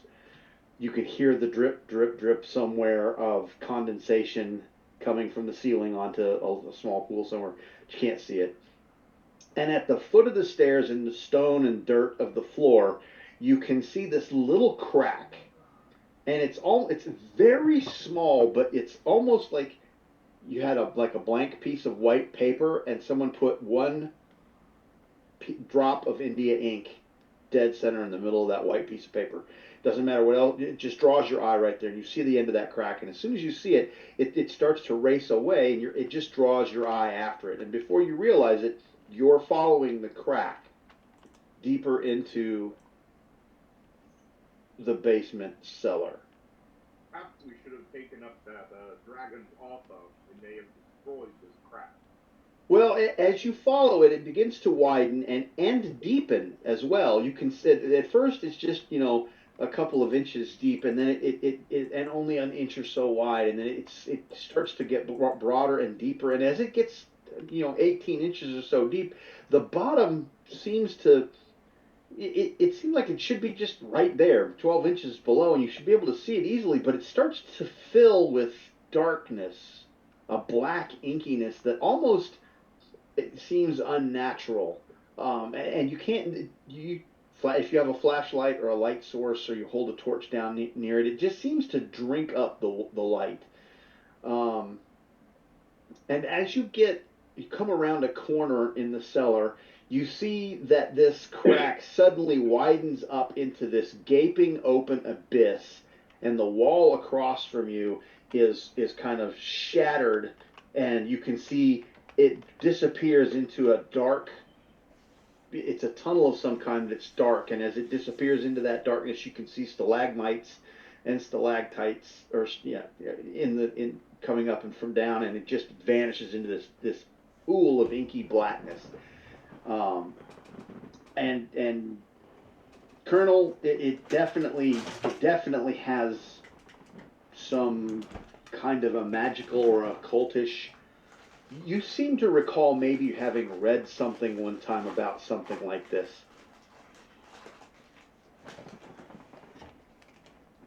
For that matter, if anyone has a scholar skill that they would like to, if you have ads in the scholar skill, you may make an attempt at this, or you may team up and give me a combined roll. Is anyone a scholar other than me? I don't think so. Nope. No. I think it's all you. It wasn't in my Bible. It wasn't in my Bible. Your DN is 14, Colonel. Well, I don't have any basic bonuses, so I'm stuck at an 11.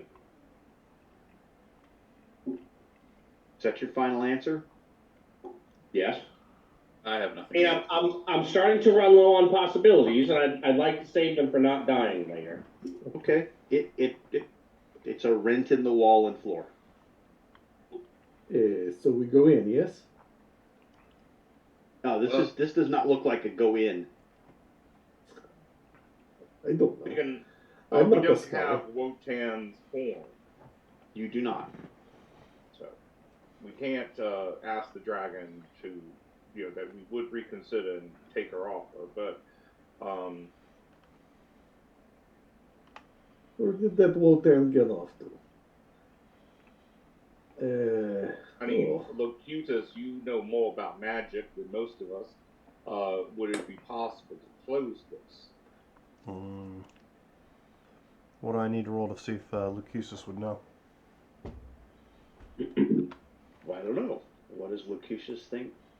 What skill set does Lucusus think is pertinent? Well, I mean, if it's his abilities are all alterations, so I mean, I can roll one of those. If you'd like to give me an alteration roll. 15. Lucusus, how would you use alteration magic to alter a maelstrom bridge or a path through the land between? With my abilities, I don't think any of them would work. Because diminish is a stat thing. I don't think it's going to work on something like this. You do not currently possess the skills to close or even affect what's here. My point is that the magic required to create a bridge or to create a link between isle through the land between and here is outside of your skill set. Your good success there tells you that that's what this is, and that it's well beyond anything you can do. That's a little bit beyond my capabilities. Oh, don't get down on yourself. I am sure you could do no. something if you thought about it. No, I'm not down. Oh, no, you're a very capable person.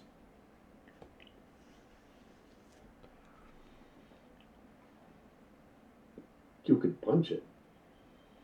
I mean, if we was just going to punch it, I'd just have you do it. Yeah, true. I I know. mean, you are a much better It's puncher so than I am. I'm trying to make you feel good for your, It ain't working. you can't do- It's not working. It's not working. Okay. Are you sure? Hey, Spoot, why don't you come over and nuzzle Lucusus for a moment? Yeah, no, I'm good. I am Scratch good. behind the antenna. I reach in my bag, pull out the ray, and just spray it all over. Oh, I'm good. You hurt the Spoot feeling. poor Yeah, Spoot. you see, he has his own like glitter dust. He's All right, so what do we do with the rift? I don't think we can do anything. I don't know. yeah, I take out my radiation detector. Let's see. Does anyone have any of that Be sure. yellow police tape that says caution on it or something? Men at work. I have like stick of dynamite. We can throw that in and see what happens.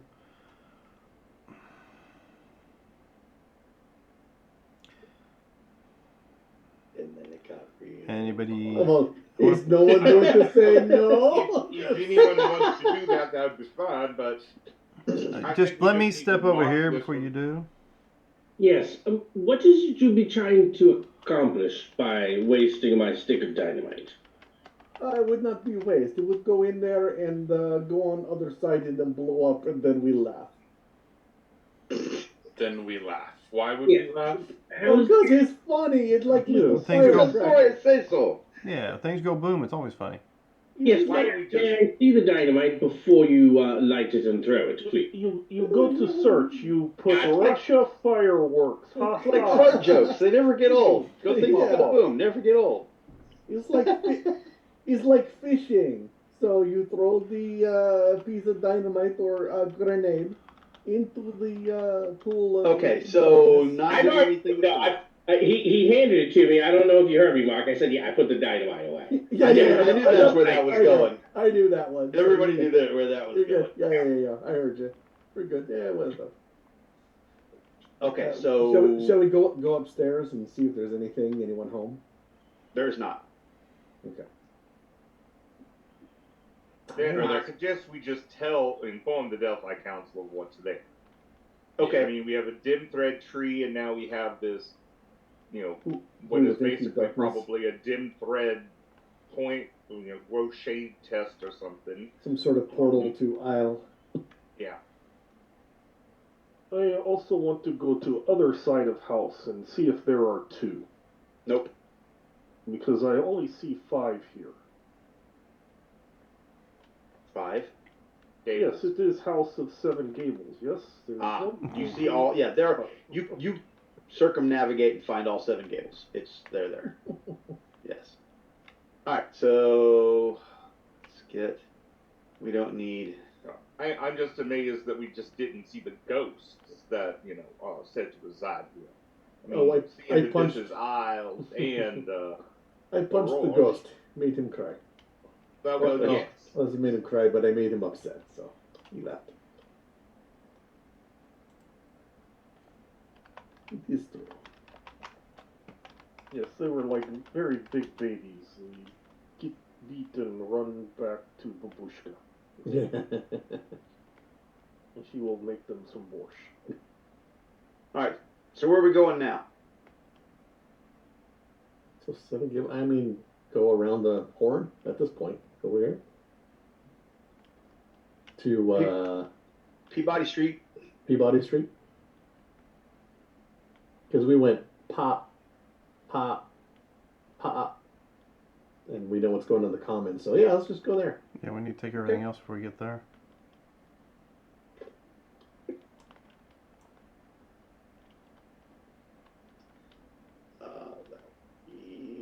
Make sure that I'm in the right spot for that. That is. Yep. Okay.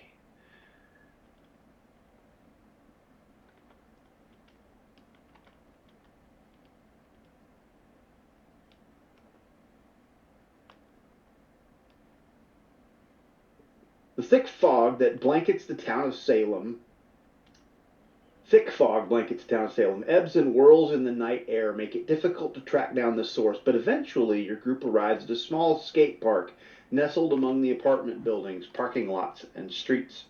2 buildings sit opposite the skate park, separated by a small parking lot with an island and a lone, scraggly tree. The 4-story building on the right has a mural of a black woman's face painted on it. She has what looks like wilted flowers entwined in her hair, and a third eye. The white face paint has been twisted with deep lines emulating a death mask to look like a skull, and a black flower in full bloom sits securely over her mouth. Suddenly her face writhes as her 2 normal eyes look at you. The petals of the black flower over her mouth flutter as though she's trying to speak, but those same petals clamp down, drawing blood. The third eye gazes up with longing at the full moon overhead. Movement from behind you draws your attention to the 3-story building facing opposite the woman's. On that building is the figure of a man made out of stained glass, the colors darkened and gray. He has a broken sword in his right hand held low. His left arm is held high above his head, hand held open, palm up. As you watch, it seems as though the full moon overhead sits neatly in the palm of his open hand.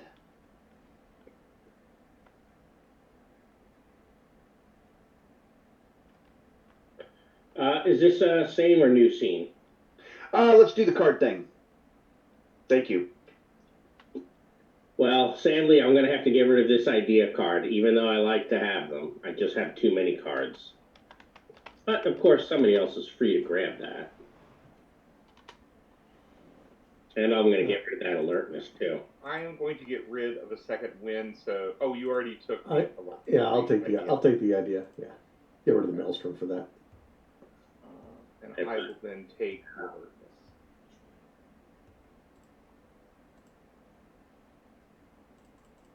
I like the ideas.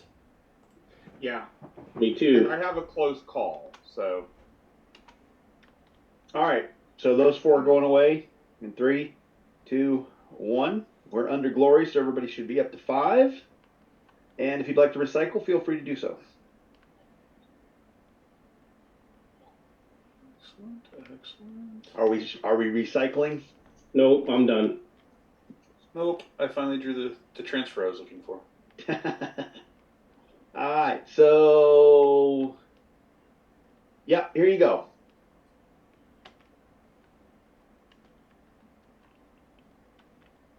Now, This is very. the woman is moving. Is the stained glass of the man moving? No, the woman is.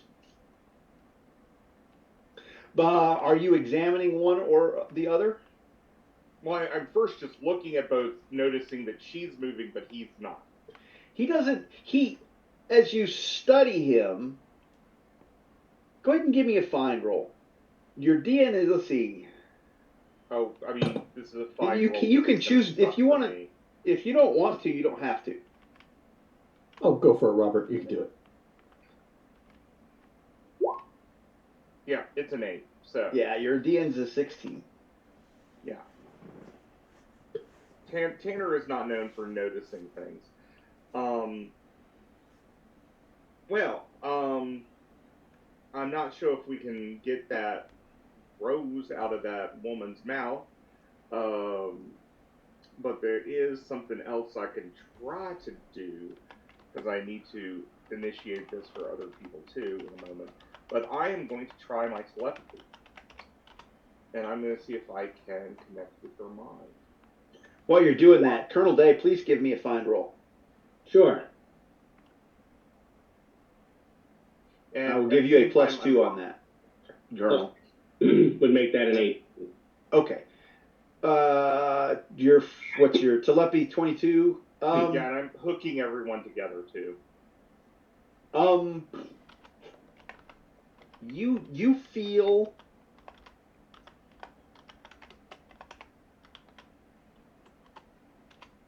you sense that there is something there. Okay. But when you've reached out to a mind, and like when you've connected with your compatriots' minds, you feel it's more of an innate sense that there's a life force there.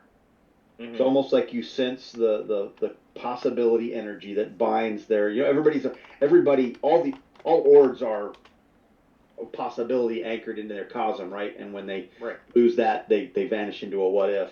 And you can kind of sense that in a living being with that telepathic connection, sort of. But when you reach out, you're skilled enough with telepathy that you know that if there was a mind there to be reached, you would have touched it. And instead of that connection to the possibility energy that anchors a living being to the cosm that they're from, you sense something unholy anchoring an entity to something else. But you don't get any kind of. There's no thoughts that you can sense. You know there's a mind there. It's just not something you can. If you could touch it, you couldn't comprehend what it was thinking anyway. Brother Thaddeus, there is something unholy trapped within this image. All right, give me just a second there, Tanner and Brother Thaddeus. Colonel Day. Yes.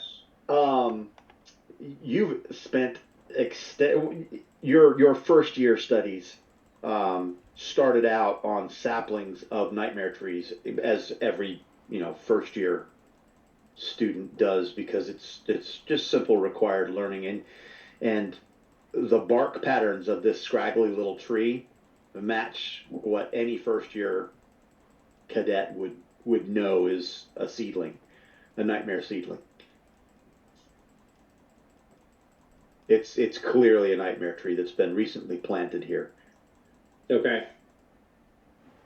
Any tests that you perform or that anyone performs related to the occult or occult knowledge or things of that nature within this area are at +2 at this point. Okay. Just because you've alerted people to this. So we should pick up sapling from ground, yes? We don't want it to let it grow, right? I agree. We do need to take it up. Do not think it is going to be as easy as just pick it up, though. Are you sure? Because I could go over and just go. These kinds of trees are usually powered by the corrupted and unholy, and they're not so simple to just remove. Colonel, why don't you give me an occult roll, please, sir? You get a +2 on that. Now, this one is not rooted yet. It's gonna be. It's fresh. So no body's ever been put into it. Well, I don't know that I would go that far, but it hasn't completely made a connection yet. You're relatively certain that if you act with alacrity, you may be. It's not able to defend itself like a traditional nightmare tree. I will share that. Suggest to everyone that we destroy this thing immediately. Excellent. Let's do that. How are we destroying this tree? I will go over and pull it out of the ground. Let me see if there's a way. I think we have to do X, Y, Z before we can. Sure. You do that while I pull the tree out. You had a really good scholar roll. You had an outstanding scholar roll. In the state that it's in, if you just physically remove it from the dirt, you're probably okay. Okay, then please, Borja, rip it up. Do try to get the entire root system, please. Taproot especially. Borja, what are you doing to upend the sapling? I grab it with my cyber arm and pull. What's your strength? It is a 12 total. Why don't you give me a strength check? Hold on, I'm going to assist. I'm going to help him. Okay. This is where the dynamite might come in use. Yes, if I only had a stick of dynamite. Anybody who would like to assist in this strength check may. I'm going Go! Before we do any pulling. I'm going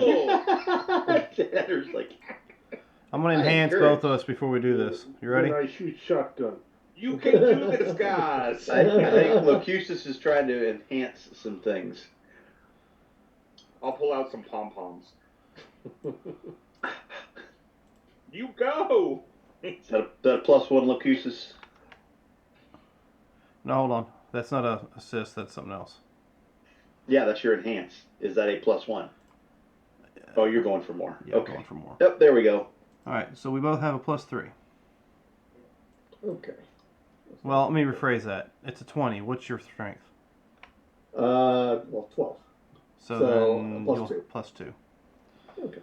All right. All right, now so who's assisting? I'll roll the strength to assist. I He's got will higher. assist. All right, let's see some assist rolls. There's the assist. Ivan does not. Locutus does. You got a +1 so far. 3 total. I think that's everybody. Oh, I bless you. In the way only a Sacklin priest does. Remove that unholy creature from the ground. Pick it up now.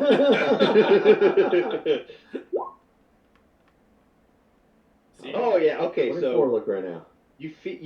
the gears of your cyber arm whir, and you feel strong resistance from this thing. The colonel said it's not rooted and it's fine. You just yank it up and you'll be fine. But this thing is clearly firmly rooted in the ground.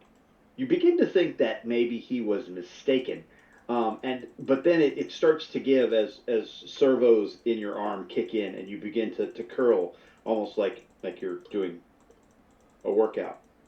And you see 1, then 2, and then 3 long but thin taproots begin to emerge out of the ground. And as they come out of the ground, a hand emerges intertwined in the root ball, and then the arm, and slowly you begin to pull the corpse of a woman out of the ground. She's relatively recently buried. She's not all corpseified and gross yet. Let's see. You can sense the fact that As you pull this up, you are is anybody holding a Cosm card that is not a Rorsch? No, not at the moment. Because I think we went into a pure zone earlier, so. Yeah, you're firmly in a Rorsch now. You're firmly in a Rorsch dominant. You can also tell that the way the roots are growing, one is dropping straight down, and it seems to have the strongest connection to the Aurora in reality. But the other two seem to branch out and go in directions that seem to hint at perhaps somewhere else in the region, possibly to the Commons, possibly southwest towards the location you haven't been to yet. And as you pull this up, Colonel, you notice the woman, her eyes kind of grow wide, and she begins to kind of nod frantically.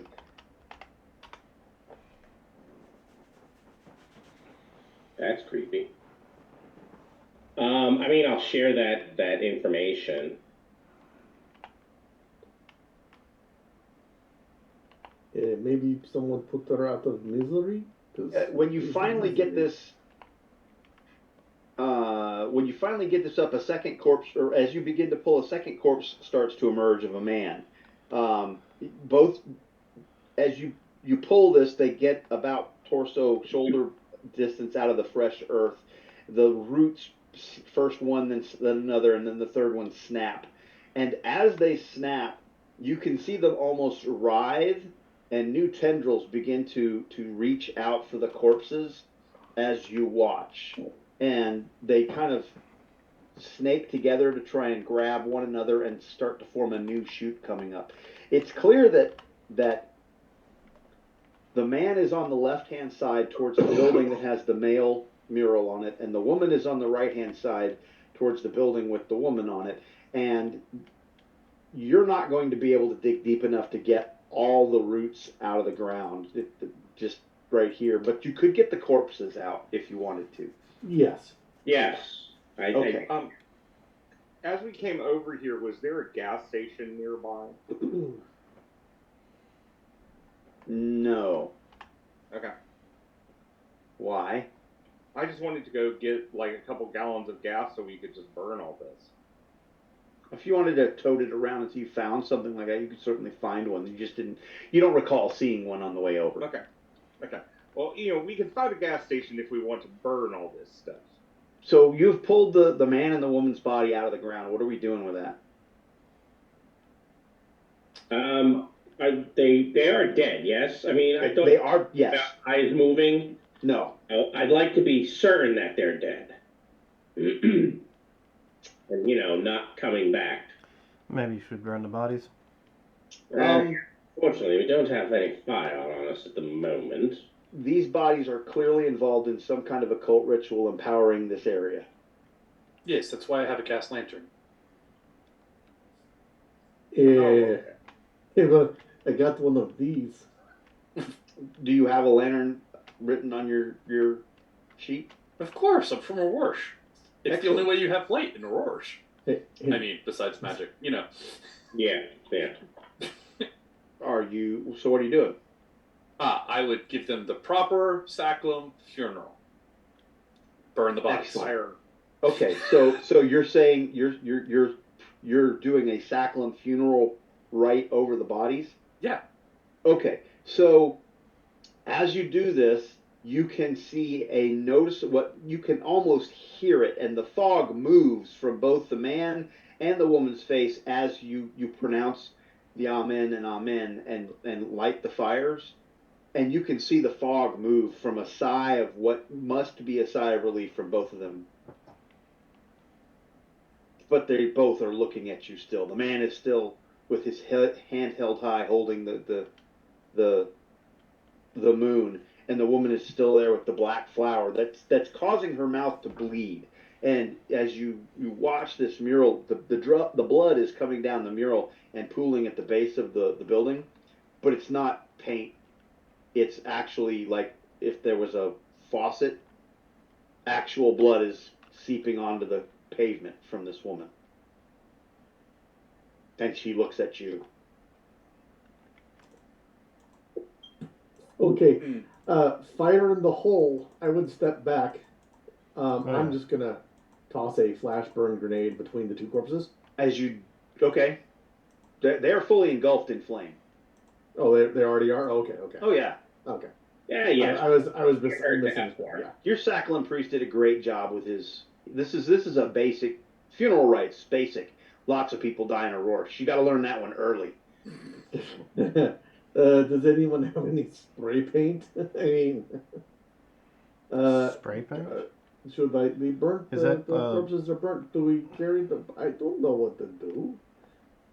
If it was demon, I'd know to punch it. I don't know this. What do you know? I know how to punch demons. Technically, doesn't everybody know how to punch demons? Well, sometimes you shoot them. As the flames engulf the woman's corpse completely, you notice the petals on the flower over the woman's mouth begin to fall away. And as they do,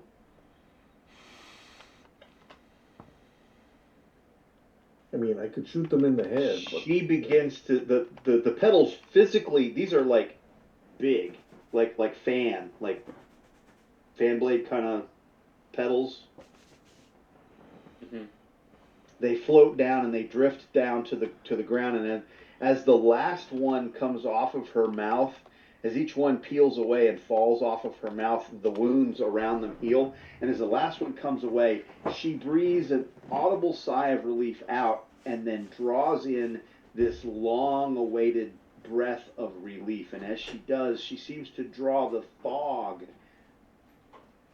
into her mouth, and she's drawing in all the fog, and have the full moon above has reduced the darkness penalty down to -2. Oh, good. And go ahead. Something's weird here. I'm not used to a Rorschach light.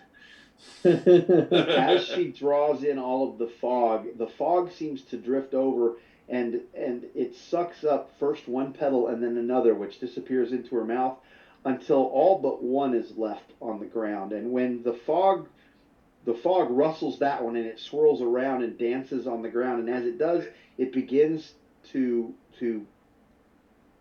glow a soft yellow color, almost the color of the sunlight.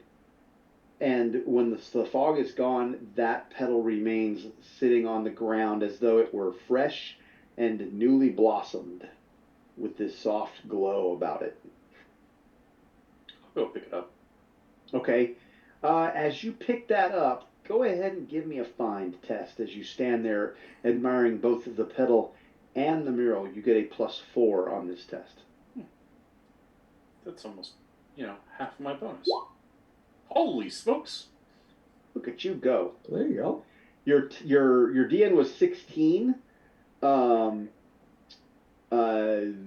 is a good success. Is that your final answer?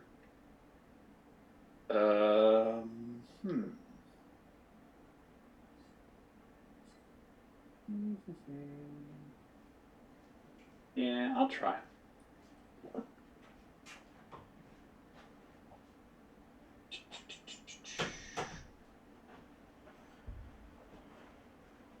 Know that this is going to help enough, but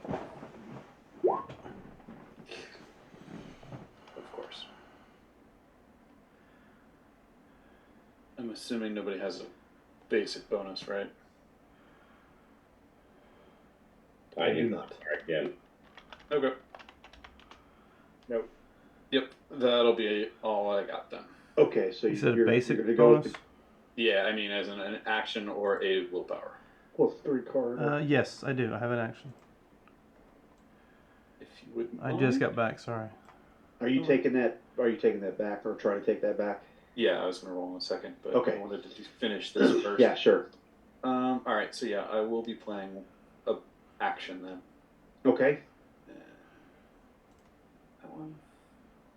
Oh, what did you give Make me? it outstanding. Okay. There we go. And here's your willpower.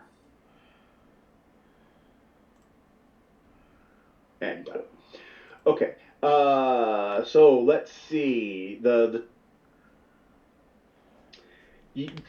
You can, as you pay attention, you notice that there's cracks in the cement of the sidewalk and the asphalt of the street that seem to lead, with these roots popping out of them, over to the island where the nightmare tree previously was.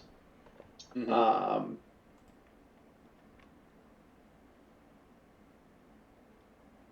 It also seems to, as you study that,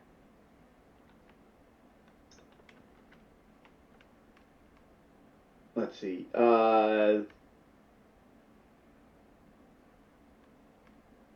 that you notice that the red of the flower petal has gone from black to red, but the red seems to be it's almost like it's filled with blood.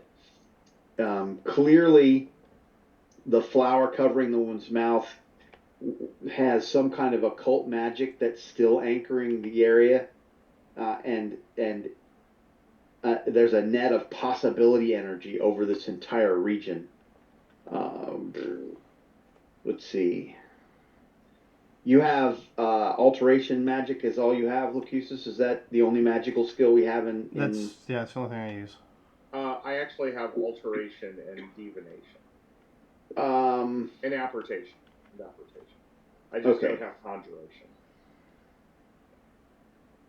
I'll sit back here in the back and just let Tanner do it all. He's got it all. If you guys with magic skills want to give me your best skill test, unfortunately you're going to be at -4 because it's not conjuration.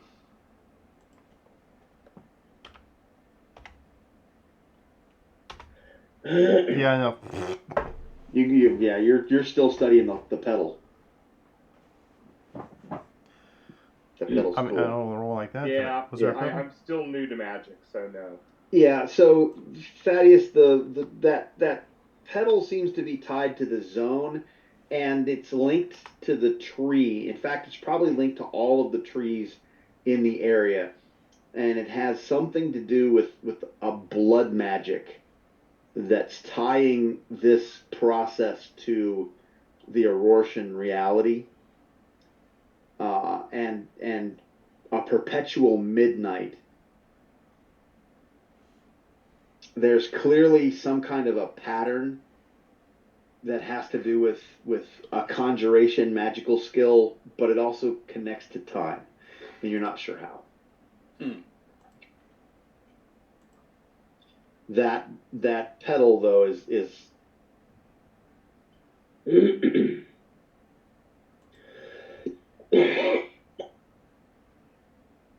Interesting. Well, we should keep this with us until we can figure out more of what this is supposed to do. But in the area, the fog's gone away. yes. The man's mural though, she seems to be, as you kind of glance around and you look back at the mural of the woman, it seems to be nothing but paint now. And the stained glass? The stained glass dude is still kind of looking at you like, why don't you, does it look like I could put this pedal into his hand? you give me a fine test. You get +4.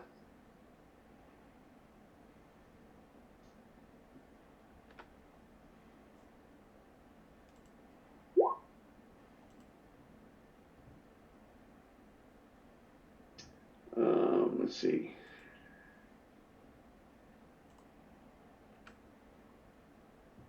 I think you were on a good track there, Jim, trying to give the guy a pedal.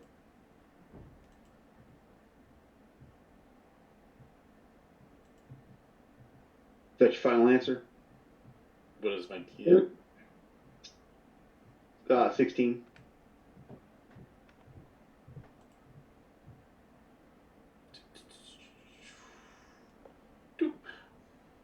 Are you going to be taking that back? Yep. Okay. I am a glutton for punishment. Well, you haven't taken any punishment yet. Wait for it. Oof, that's a good success. Good. Yeah, I think that's probably the best I'm going to do on the good Getting Okay. 5 So- more off of 27 is going to be rough. But here's a willpower card for you. The stained glass. Colonel Day, give me a scholar. You get a +8 on this scholar because you have watched patiently as Thaddeus has worked through these 2 murals. Wow, look at that. That's great. This is clearly occult blood magic entwining everything in this area. It is absolutely sapping possibility energy from the zone, and it's really tough to tell what was put into the into the 2 murals to cause what they're doing, but whatever's happening here is much larger than this location. In fact, having been at all the other locations, you're relatively certain from an occult standpoint that someone is drawing a pentagram in gigantic proportion, and if they complete whatever, there's a blood ritual that will have to be performed at the center, and if they complete it, this area likely will anchor Rorschach world laws permanently. Rorsch, not Eilish, even though there's lots of Eilish here. Correct. You're not sure why there's a lot of Eilish. It doesn't seem right, but it is a lot of Eilish. Sorry, knocked a cup over. Borges has a brilliant idea. He will go walk over towards stained glass and get his crown to glow very brightly.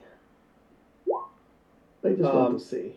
So as you get the idea that if you just rub the pedal on the stained glass, the wall that the stained glass guy is on, that may do what you need done. Hey, it says right here, put petal on stained glass.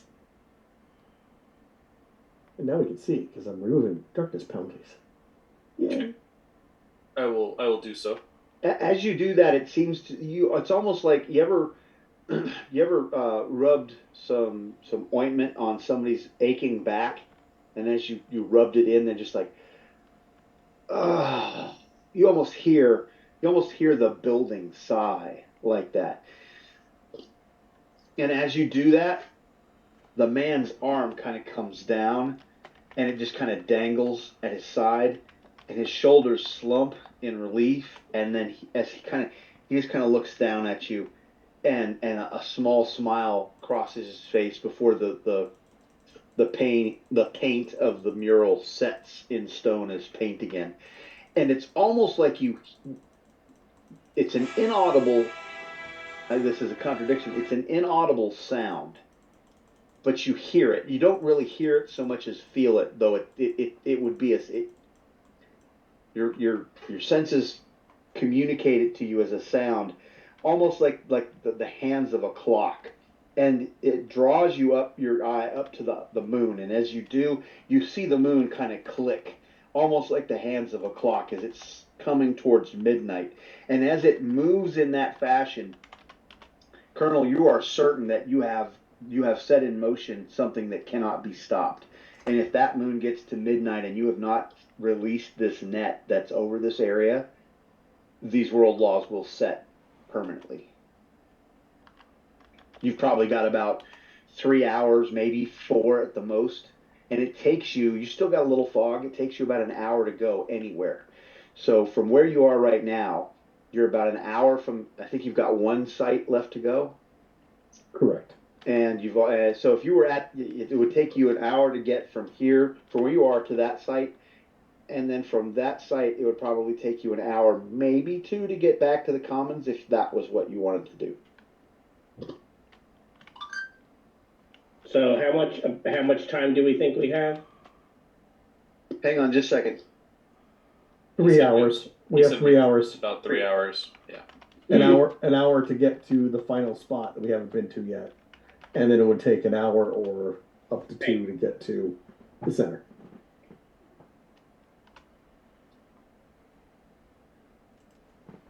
I think that's the plan.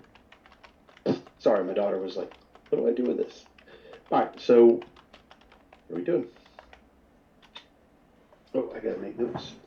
Well, we need to get to the other place. We need to disrupt it. Mm-hmm. And then try to disrupt whatever's going on in the center. Edit. I keep clicking on it like I'm going to edit it, and it's like you haven't pressed edit.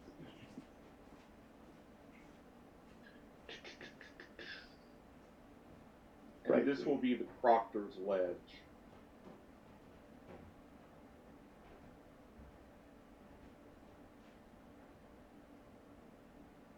This is the site of the Salem witch hangings. All right, so we're going to Proctor's Ledge. Yep. Mm-hmm.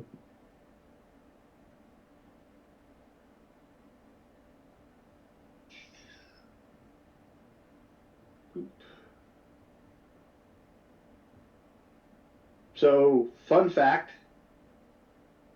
Yes.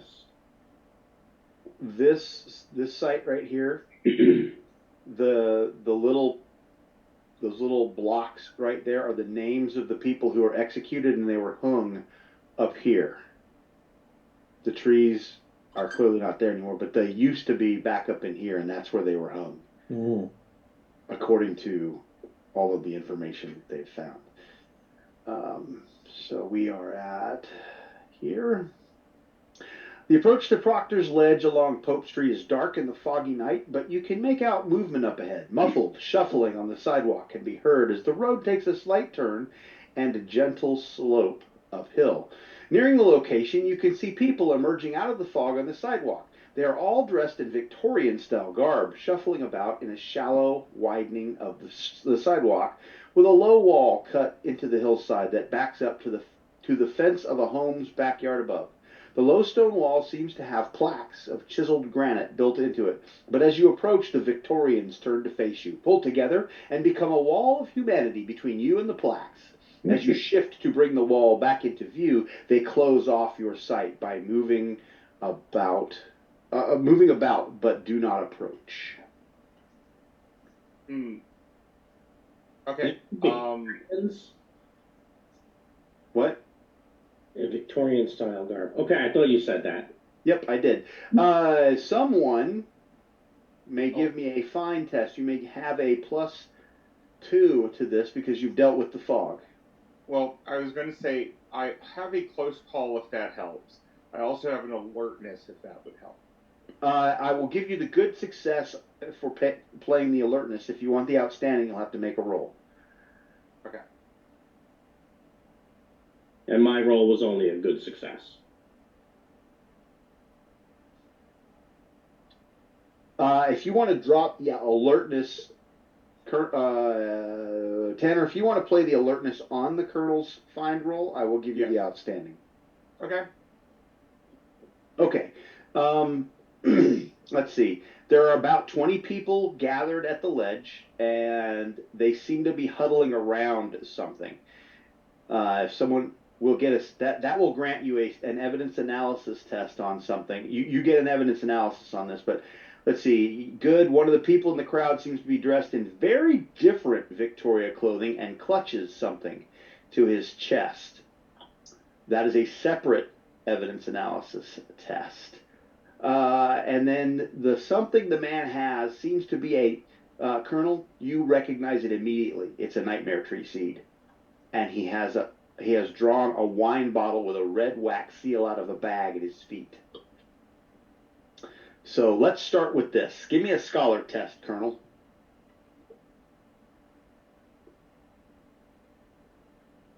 This is DN10. Oh. Blew it out of the water. Yes, I don't think we have what is necessary to get it done, though. Hold on. Oh, okay. Yeah. Sorry. What do you think, Robert? You have. Well, we've got an hour, so I have a glory, and I have a drama. I have a hero. Yeah. All right. So you want to do some trading, Robert? Yeah. I'll give you my drama. Thank you. Jim, you've already played a glory, correct? Your Yes. character. Correct. And I'm wearing the medal. Okay, I have already qualified for it, so I may trade with you in a moment. I figured Robert's the better trade just because he can put things out later if it's necessary. Roll it. Yep. And I will. 55. That's good. Yeah, I'll go ahead and use one of my own as well. Okay. That'll put you over it. Yeah. Scholar on the. And I can see you played the glory. Yep. Excellent. Thank you, gentlemen. Damn it, I drew a glory. Somebody played Glory? Yeah. Yep. It was worth it. Although I probably should have just left the possibility. Hey, Who documented? Tanner. Tanner is the one who played Glory. Okay. All right. So this is a gloriously scholar roll by Colonel Day. And who played it, Tanner? Yep. I played the Glory. There you go.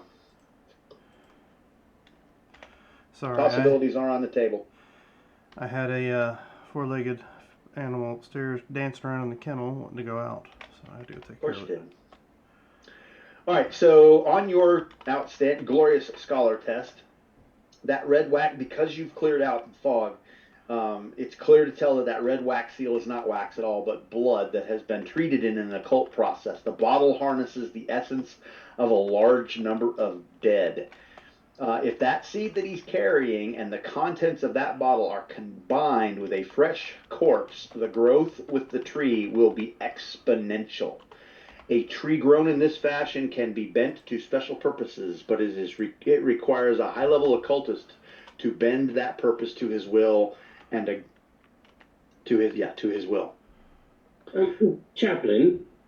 Well, hang on before you drop in. You've got 2 evidence analysis rolls. Let's see. Did we get anything extra? Nope. That's everything. You got everything. The EAs give you the opportunity to get this scholar test if you don't get there.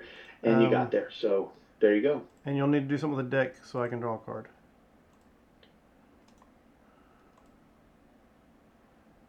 Let's recall everything on the table. In player's hands, no. Unplayed, no. Cancel, shuffle. There you go. Thank you very much. I don't even know what the hell I got. Oh, replacement action card. Cool.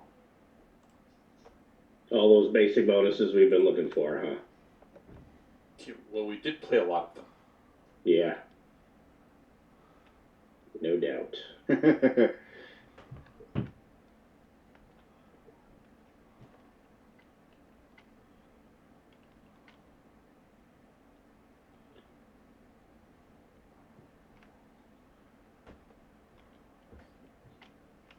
So what are you doing?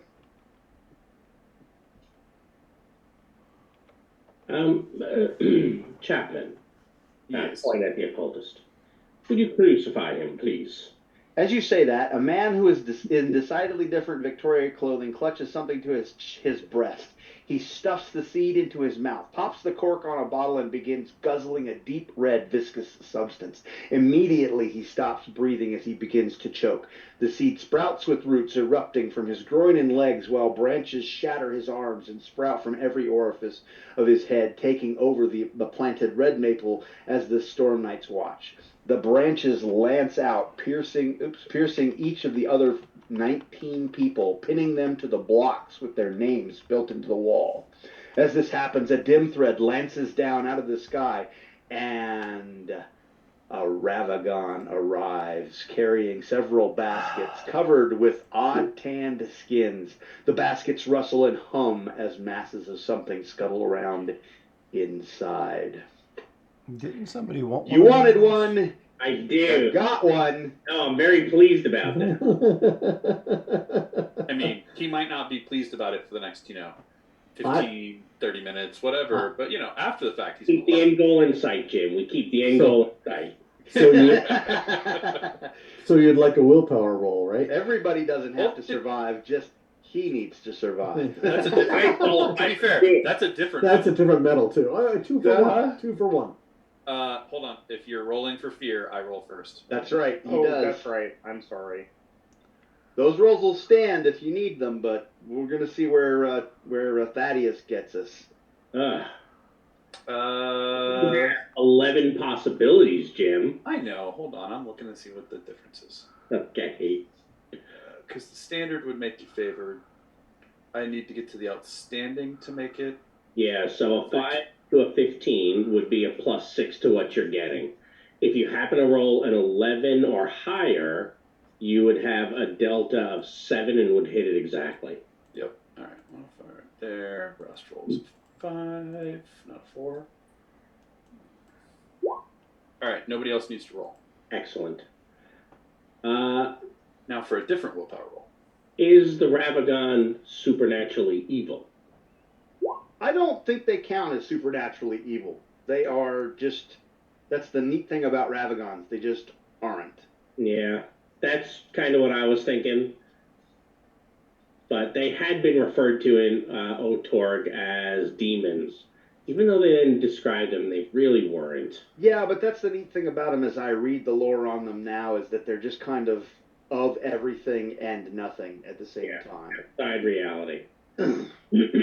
Okay, so the Ravagon is 15 meters. You are 15 meters, and the Ravagon is 15 meters away from this guy who has sprouted a nightmare tree. He has become the body that's planted this tree, and the tree has lanced root and branch into all of the other people, and it's sucking the life forces of these recently dead into it.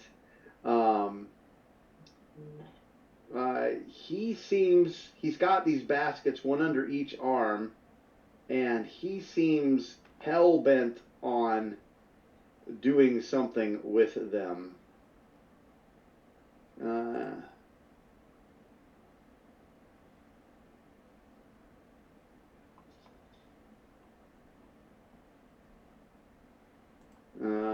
Yeah, okay. And as you're watching, those branches and limbs burrow into the ground and seem to be lancing purposefully in directions. And since you've been to all the other locations, it's very clear to you that they are headed in the directions of the other sites. Let's see. Yeah. Okay, so let's go ahead and flip a card. This will be a dramatic scene, by the way. Oh, yeah, they usually have dread. Oh, yeah, absolutely they have dread. And I don't have to roll for it because we're going to be in a rush. So let's flip that card, and here we go. That's not good. All villains who have suffered wounds immediately recover 1 wound. The approved action is defend and taunt. The villains will go first, and then the heroes can be confused. I am going to become very vulnerable so that we are no longer confused. You don't have any cards to play. Oh, we don't have cards, so don't worry about it. I was going to say, I can deal with this if we want to, though. Do we not want this card? Well, hold on. Let me see. Do I have anything in? I don't have anything to give. Did you roll I your have. beats? Quick, what do we have to do? Like, is there like a DSR to deal with this immediately sprouting tree or anything? Nope. Okay. All right. Point is, I have a seize initiative, and I can get rid of this card if you want. No, I think we're all right. As Robert pointed out, no cards in pools yet, so. Yeah, fair enough. All right. So he dashes over to the guy at the tree. Let's do this. We're going to put you guys, let me put him up here. You guys are going to come over here. He dashes over to the guy in the tree, and he opens one of the baskets and dumps out a bunch of these jet black beetles. Colonel, you instantly recognize them as flesh-eating dermestides. And they're not only that, they've been altered in some way, and they seem to pulse with black magic. Okay. They scamper across the ground, and as they do, they burrow into all of the bodies, and they begin to consume the flesh, and they burrow into the tree. And as soon as they touch any of the tree root, branch, or bark, the tree begins to turn the same black color. it's clearly altering the nature of this. Who is carrying the rabbit's foot? That'd be, I guess I was.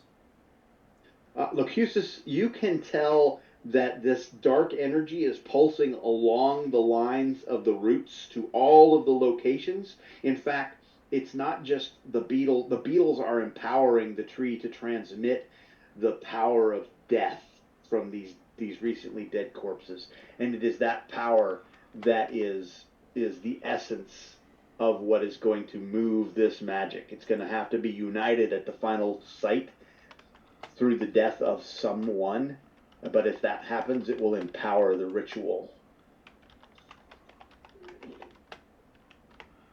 Alright, well, I'll pass that on to the rest of my group. And that's his action. Heroes may go.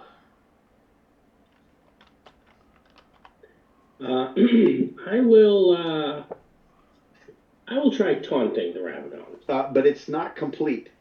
He seems to have discarded that empty basket, and he's reaching for the second basket. You're gonna taunt? Yes, because that. Yeah. Okay. Your target is a 10. I am one short. I will not be drawing a card right now. Who's next? Tanner is going to, let's see. I'm just going to go in and risk it. I'm going to taunt and try to mind control at the same time. And I'll do this on my taunt since it's 2 points lower. We need a way to zero that shit out, because that's annoying as hell. Hey, that's his only ability. Hey, you can't do that to me. I am spinning a possibility. And Well, you gotta, because I gotta resist this, because I am reality rated. Right, you are. I definitely don't want to be mind controlled. Is that which mind control is that one? The psionic one. Okay, so that's a 21. Okay, so that's my number. No, wait, no, 23 for the mind control. It's a 21 taunt. 23 mind control. Mm-hmm. Of course it is. 21 taunt. That is a outstanding success. So I will have him be very vulnerable and disfavored. They are able to try to break out, though, Robert. Right, every round they can try to break out. Yeah, they have to use their whole turn. Right. And depending upon the success, the difficulty may go up. No, because it's against your skill, technically, not the result. But look at the good and the outstanding, it increases the difficulty. It does, but it's still against your skill, not your result. Right. Yeah, that's why I thought you earlier said the difficulty was 28. No, we did. The difficulty was 18. It was a 28 to resist the initial. Yeah. Is what it was. Okay, so 28 to resist the initial. So I got a 23. This time it's 23 to resist the initial. And I'm -4 because I'm disfavored now. No, disfavored. No, you're only you're just disfavored. Yeah. This is the same round I'm acting. Yeah, you're right. You're right. It doesn't affect this action. It didn't do anything.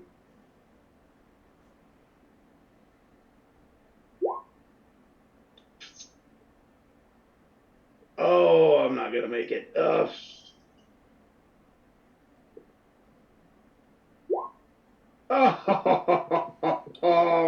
damn it! That sucks. Okay, but the good thing is your ability will only be 16. The DC will only be a 16 to break out. And I am asking him, or I am commanding him to hand the basket over to Ivan. You can see he doesn't want to. His arms seem to involuntarily reach out with the basket towards Ivan. he very much doesn't want to. Yeah.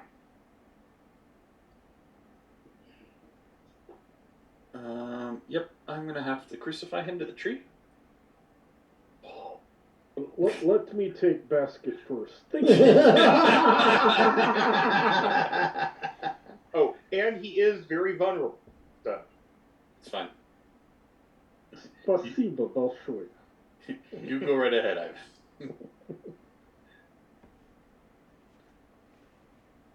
Go ahead, crucify away. Yep. Ivan, you have the basket. Okay. It's creepy. You can feel it moving, and you can hear the rustle, and it's clearly skin. That's the drum head of this basket. He's not Sealed with a cord of what's probably more tanned hide from a person. Mark. He's not large, right? No, I don't believe so. I didn't think he is. Just wanted to confirm. He's not. Excellent. So that looks like an outstanding on him. Against my what? Dodge. That is in fact an outstanding, sir. Toughness is 15, armor 3. Well, I am AP 4, so. Oof.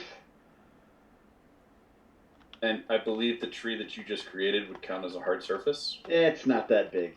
It's not big enough. Nah. Fair enough. You guys are freaking kicking the shit out of him. No, you ain't got nothing to crucify. You're freaking killing him, though. That's, what is that? That's going to be 12, 2 wounds. I don't But want you to take. can't crucify him to this, nightmare tree? It's not big enough yet. If you'd like to dump the basket on it and let it grow a little bit, maybe we'll consider it. No, because at that point, then he's done. Son of a bitch. You know what? I'm taking your 2 wounds. Oh. Oh, he is vengeful. That'll help. He's looking squarely at Thaddeus. It's a good choice. Oh, this will be fun then. Simple action. Simple action. I'm going to activate the shield ring, and then I'm going to do the old punch and tickle with the telephone. It's after 9. We're good. Go ahead. Punch and Yeah, I tickle. get punch and tickle. Like that sounds like some sort of. Is there a twist at the end, or? Oh, there is always a twist at the end. I don't know. Did you pay extra for that? Well,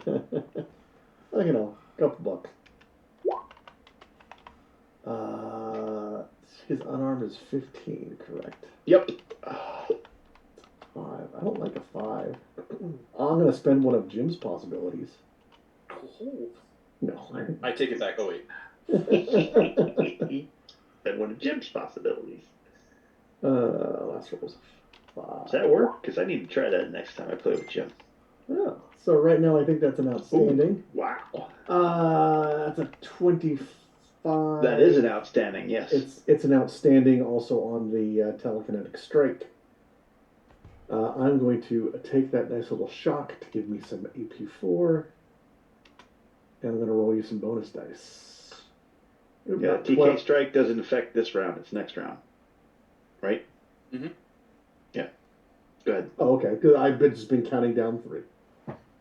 Then I will just give you the regular punch. I mean, you can do it at the same time, but you can't take advantage of it this round.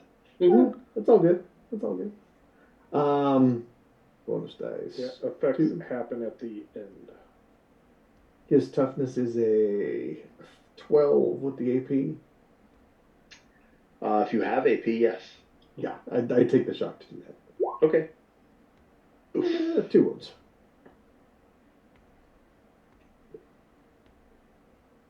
Whoop. Oh, damn it. Oh, you know what? No. Son of a bitch. Remember, he gets to ignore the law of perseverance.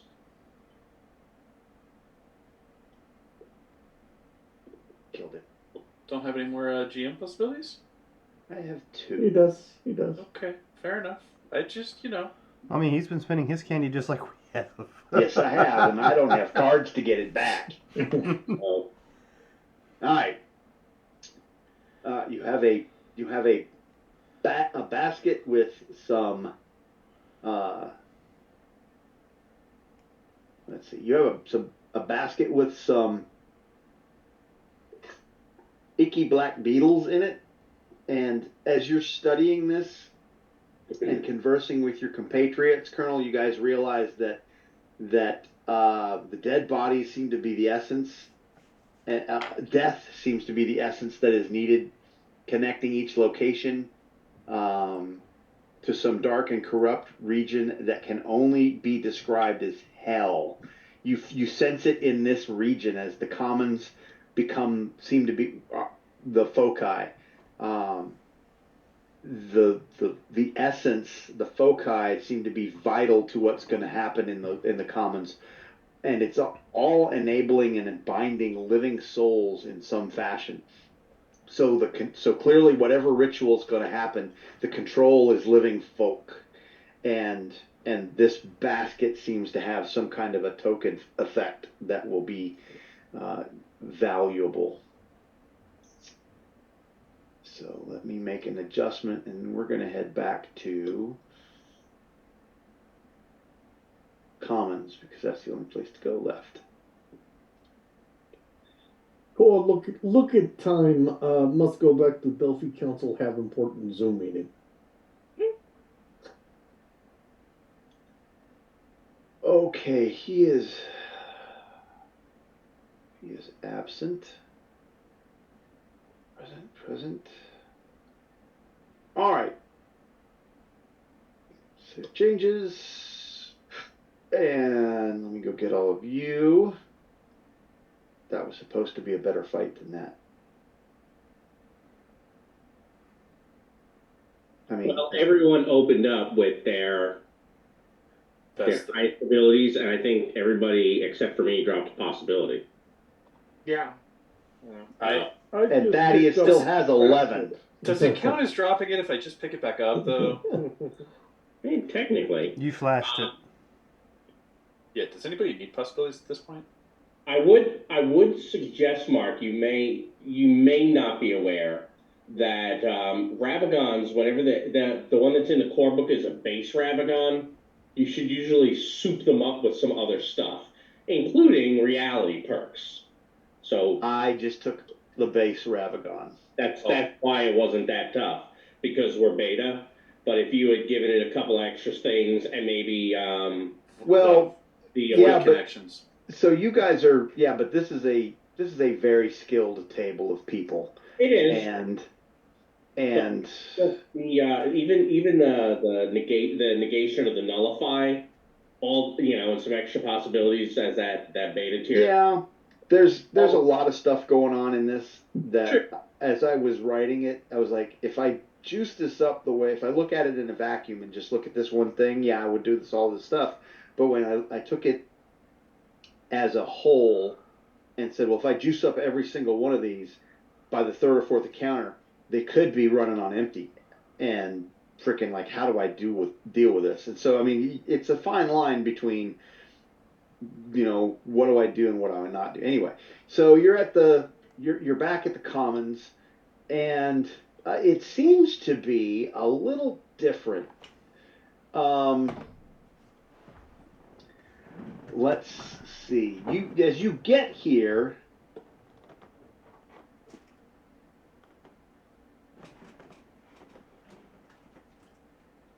you notice that when you walk in, this area is no longer a Rorsch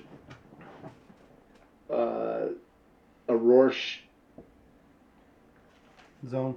I have it mixed. Hang on a second. No, it's no longer a Rorsch mixed.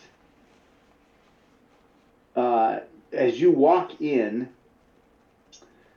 who's carrying the dragon scale? I think I gave that off to somebody. I think I was carrying it. I got it written down here. It is on my character sheet, dragon scale. You come in, and so everybody who has a Cosm card, drop it to the table. Blink. Not me.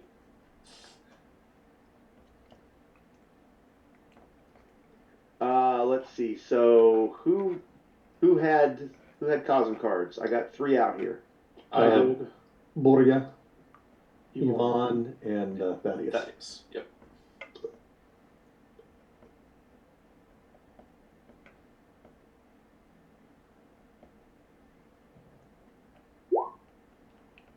Boria, you may get a Core Earth card. Yvonne, you may get an Isle card. Thaddeus, you may get a Core Earth card. I need a Core Earth card thingy. I don't see it there. I thought they were there. Are they not there? I see The Isle core Roche. Earth is not. Island Okay, Roche. hang on, I got it. There you go. Should be there now. Yep. Thank you.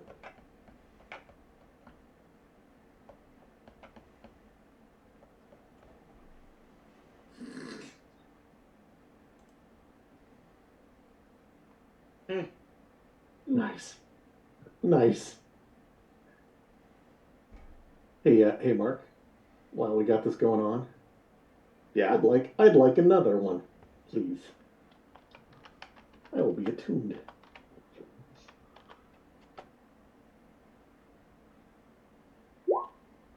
You may get another Core Earth. Watch him draw the one that gives us all, back to our starting number. No! Oh, it has no more cards.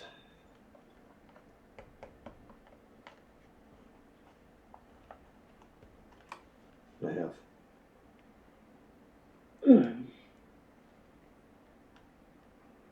It says that they're in the deck. Let me try. Oh, I got to shuffle. Hang on. Oh, okay. That's why they're in the deck. There you go. Awesome. That's bizarre. I just shouldn't have. Whatever. All right, thank you. All right, the moon is moving towards midnight, and let's do this. Where are we? We've done all of that. We've done all of that. Done all of that.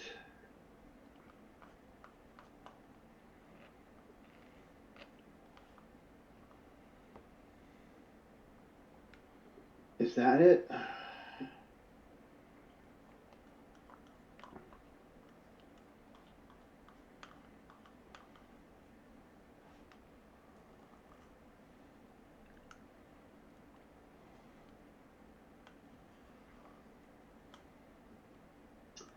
So as you walk into the commons, the Fae all take notice of you, but they don't move away from their pavilions. They seem to be herding all of the homeless people into and under the pavilions, and they're ringing the pavilions now, but they are themselves not under the pavilions.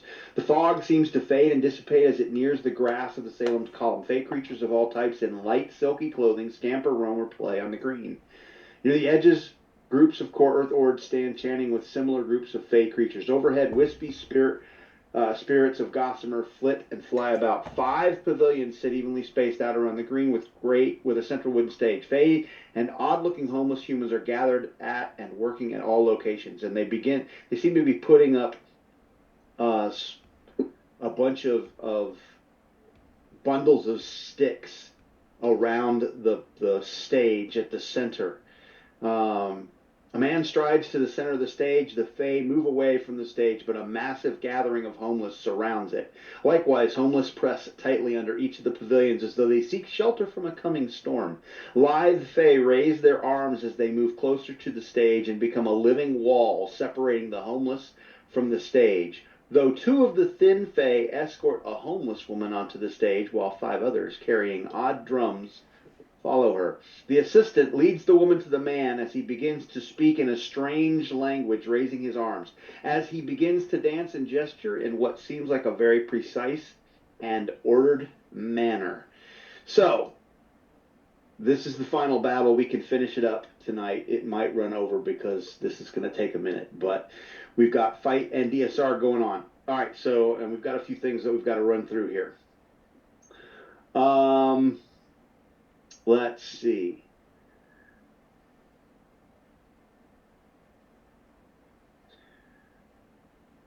let's do this real quick because it's going to happen anyway, and we might as well just get it out of the way.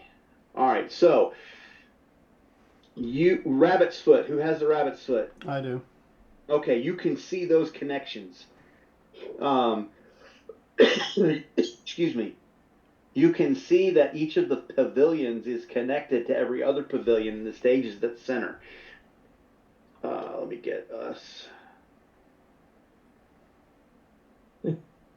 In the area marked good guys, he sees that.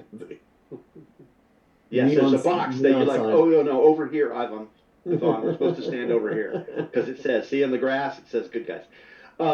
Each of the areas are numbered based on where you were. This one is the Peabody Street. That's, I think, the Dragon.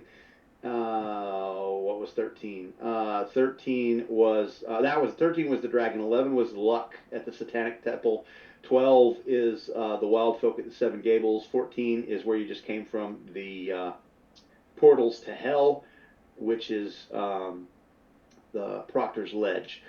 15 is the stage in the center that is ringed by a wall of flesh and humanity. That if you're going to try and get to that stage, you're going to have to fight your way through people. And those are, if you'll recall your mission briefing, you were discouraged from hurting Ords because that's the reason we're fighting the war, right? Yeah. So, let's see. None of those guys emerged from the trees on the west side of the green because you drove off Wotan, Spectral Knight, and his ghostly stallion and the Green Man. So none of those guys show up for this battle. Let's see. Rifts in the air around ground below open as the Spectral Knight spreads his arms. You don't get any of that. As if in answer to, so you do hear a horn, and it comes from a distance, and it's the sound of that horn that Wotan blew, and the Wild Hunt showed up. So clearly there are sprites coming, and as he blows that horn, the Fae in this area, it's almost like they throw off the suits of the pleasant, calm, and peaceful-looking Fae and assume the guise of the Wild Hunt. As that horn sounds, Sotar, the centaur, bursts onto the field as if in answer from the underbrush, and he was going to deal with Wotan and take him out for you, so you didn't have to fight him if you had successfully managed to negotiate with him, which you did. Had you gotten an outstanding success, he would have brought the herd of centaurs with him, which would have given you an advantage, but you did not. You got him alone. A sudden flash of light announces the arrival of Elmir as he floats just above the ground. He presses his hands inside his robes and waits. He did not bring the army of light with him because you did not get an outstanding success, so he has come by himself. But he does hold a small ivory box. He snaps it open and raises it, blows it in. Let's see. He would have dealt with the Spectral Knight for you if the Spectral Knight was here. And Flit, the fairy dust sprinkles down as the fairy queen. Flit flashes across the green. She sees the Green Man and she lets out a war cry and shoots straight for him if he had been here. She is the fairy queen, and she has brought the sprite force with her. I'm sorry, the sprite force? The That sprite just sounds force of funny. glitter. Yep. And in answer to their mistress's call, a massive flight of sprites emerge from the treetops and descend on the dark spirits gathered opposite them. So the sprites are going to deal with the Wild Hunt for you. The Wild Hunt that Wotan has called will be dealt with by the sprites. You don't have to worry about most, if not all of them. Let's see. So we do have some things coming up.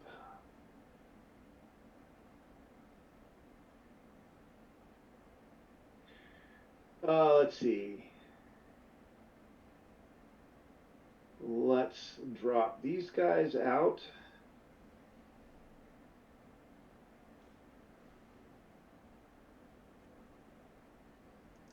There's another reason they're base.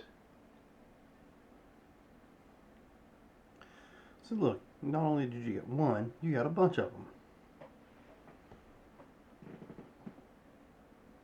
I mean, we've already qualified for the medal. I didn't ask for more. Hey, 6, that's 7. That's a bit of a dick move in my book when I only said I wanted 1. You I'm a know, generous GM. be careful what you wish for. I must have missed that in the past.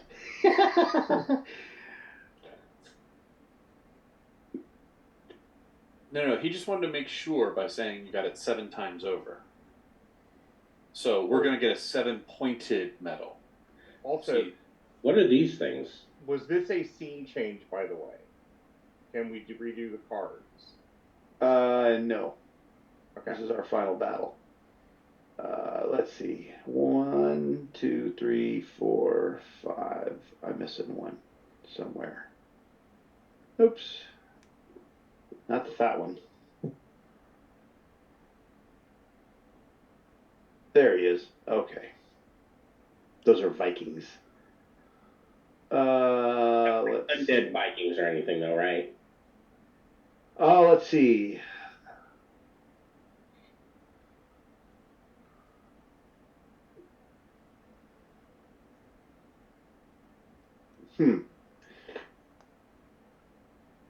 And he's not here, so you don't get those.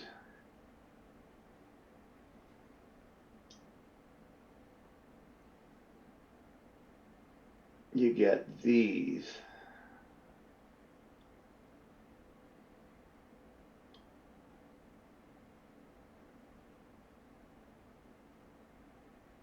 You said we're in a core Earth mixed zone?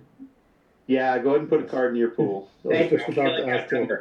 Yeah, like, oh, wait, there's a lot of things now. Oh, yeah. Oh, and I'm not done yet. Then may I propose it being 20 to 11?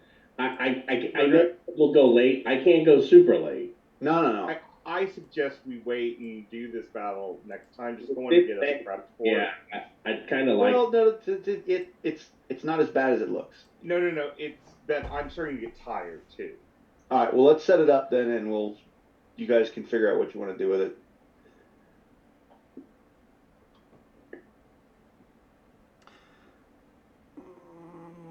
Drop a like nuke. I said, this is super complicated, and there's a lot of. I'm putting a bunch of. I knew I was going to do this. I got to put a bunch of stuff out, and then I'm probably going to get rid of a bunch of stuff because you guys succeeded at outstanding levels to mitigate a bunch of this. So, but if I don't take care of this step by step, I'm going to miss something. So there's a lot going on. Let's see. You've got Sotar and Elmir and Flit and that is the Wild Hunt. Okay, so Flit's sprite force is out there. All right, so 2, 3, 4, 5, 6. 2, 3, 4, 5, 6. 1, 2, 3, 4, 5, 6. And you got Sotar and Elmir.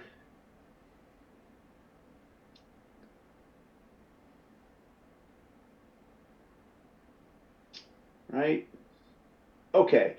So who holds the black flower petal? Oh, that's me. Okay, so you feel a strong pull to the pattern that is emerging around you.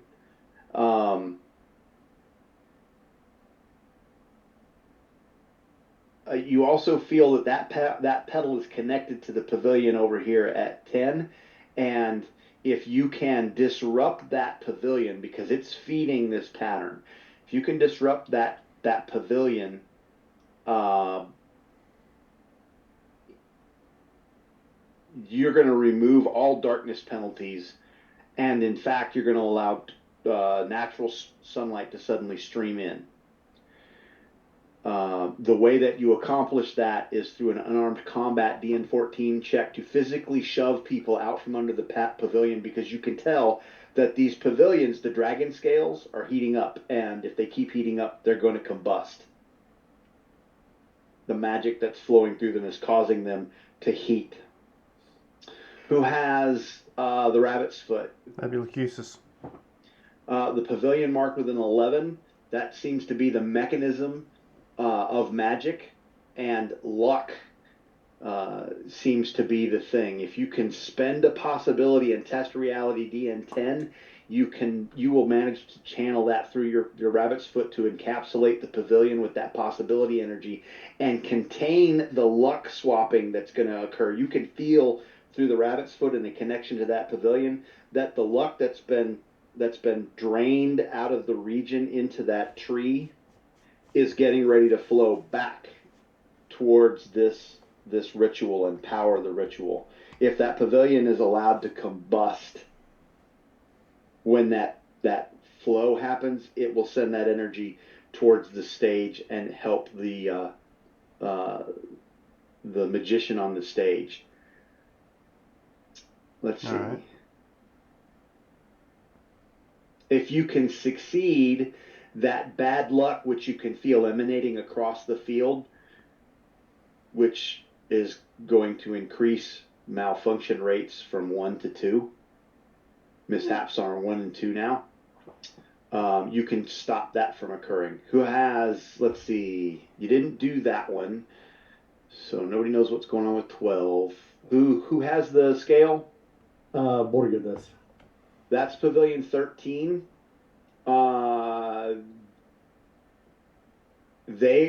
Clearly the clerics of the scale that are over there are drawing ceremonial daggers, and they're getting ready to sacrifice everybody under that pavilion. If you can intimidate them with a DN14 to get them to leave, that will embolden the forces of light as they see you successfully defeat the dragon's forces. And everyone on the field, all the heroes on the field, will gain the favored condition for 1 roll as hope sweeps the green.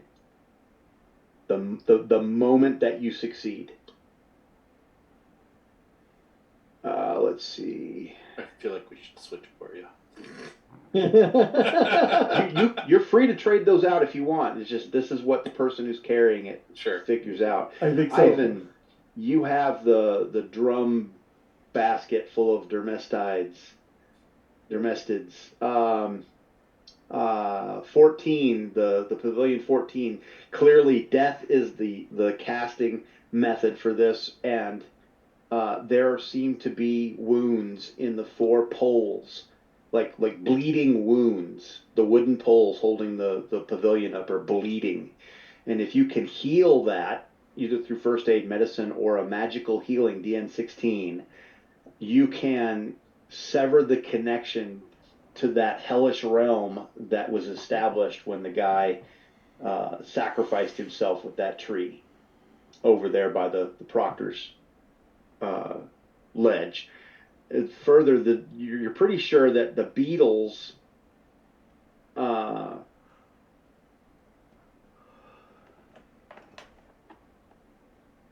let's see. The wild folk they'll chase the wild folk off because they'll see them as sources of food. But it's clear that the levels of success are going to matter because you're going to need to heal poles, not just one time, but you've got 4 poles with wounds, right? I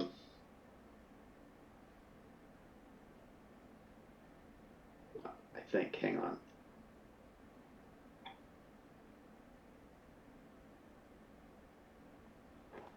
If you can heal the wounds before all 4 poles are on all 4 poles before it's set up ablaze, then a wave of light magic from the Eilish essence of living forces will wash over the green and likely pass healing over everybody that's wounded in some fashion. If they can test faith. Yeah. So that one's going to burn. Well, no. So you don't have to test faith under the pavilion. You just have to heal the wounds on the pavilion. Yes, it's going to burn. I have slap patch for you. I can use slap patch. That might work. That might work. You don't know. So it does it. Holographic cookie. Get him the holographic cookie. Feed it through the pole. Colonel, you can tell that there is an occult ritual being performed on the stage. Of course. You can further tell from what you've gathered about the pattern and everything else that people have discussed that as long as those pavilions stand, it empowers the occultist. And every time you stop one of those pavilions or interdict it, it harms his attempt. And this is going to be a race, a DSR race. He is attempting his DSR while you are attempting yours. Okay.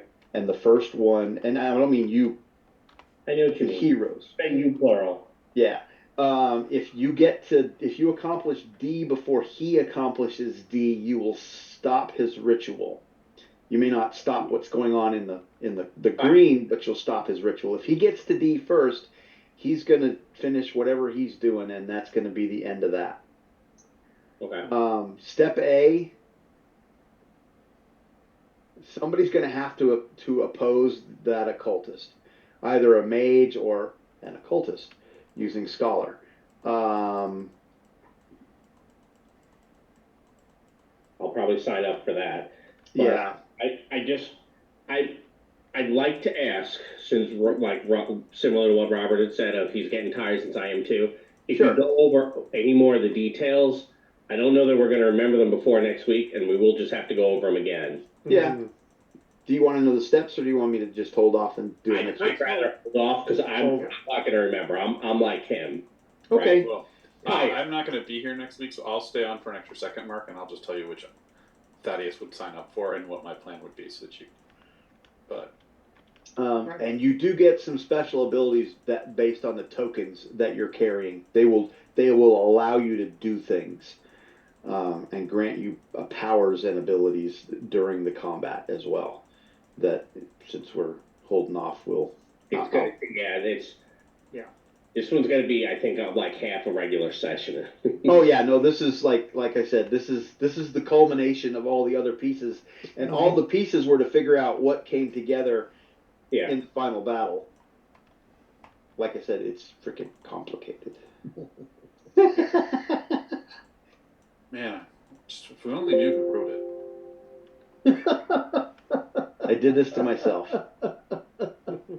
And all of that. I don't know that I'm ever going to do it again. I like the idea, though. It's a good idea.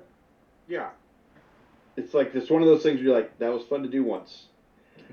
All right, so Yeah, like I did with our home game. Yes. So with everybody, we got 10 minutes here. How are we when are we? This is probably going to take, like you said, a half a session. But we got folks out so much coming up. When are we doing this? When are we finishing this? Do we want to discuss calendar on stream or off? I don't know. Let's discuss off. Personal business. On. No, man, that's fine. I throw it out there to say, well, when are we going to finish this up? Okay, well, keep an eye out for the Torg Hype Tuesday, and Mike will let you know when we'll be back. As of right now, we're not going to be back next Wednesday, correct? We might do something else. It might do something else, but we'll figure it all out. We don't know. We don't know. Stay we're tuned. Okay. So stay tuned, and of course, if you can't wait for Torg Hype Tuesday or TORGanized Play on Wednesday, you can join us for tomorrow night's game of Mutinous Masterminds and Friday's game of Consequences of Chaos. So with that, remember, ladies and gentlemen, we are in this adventure called Life Together, so please keep the golden rule in mind. Treat those around you that way you would like to be treated yourself. And with that,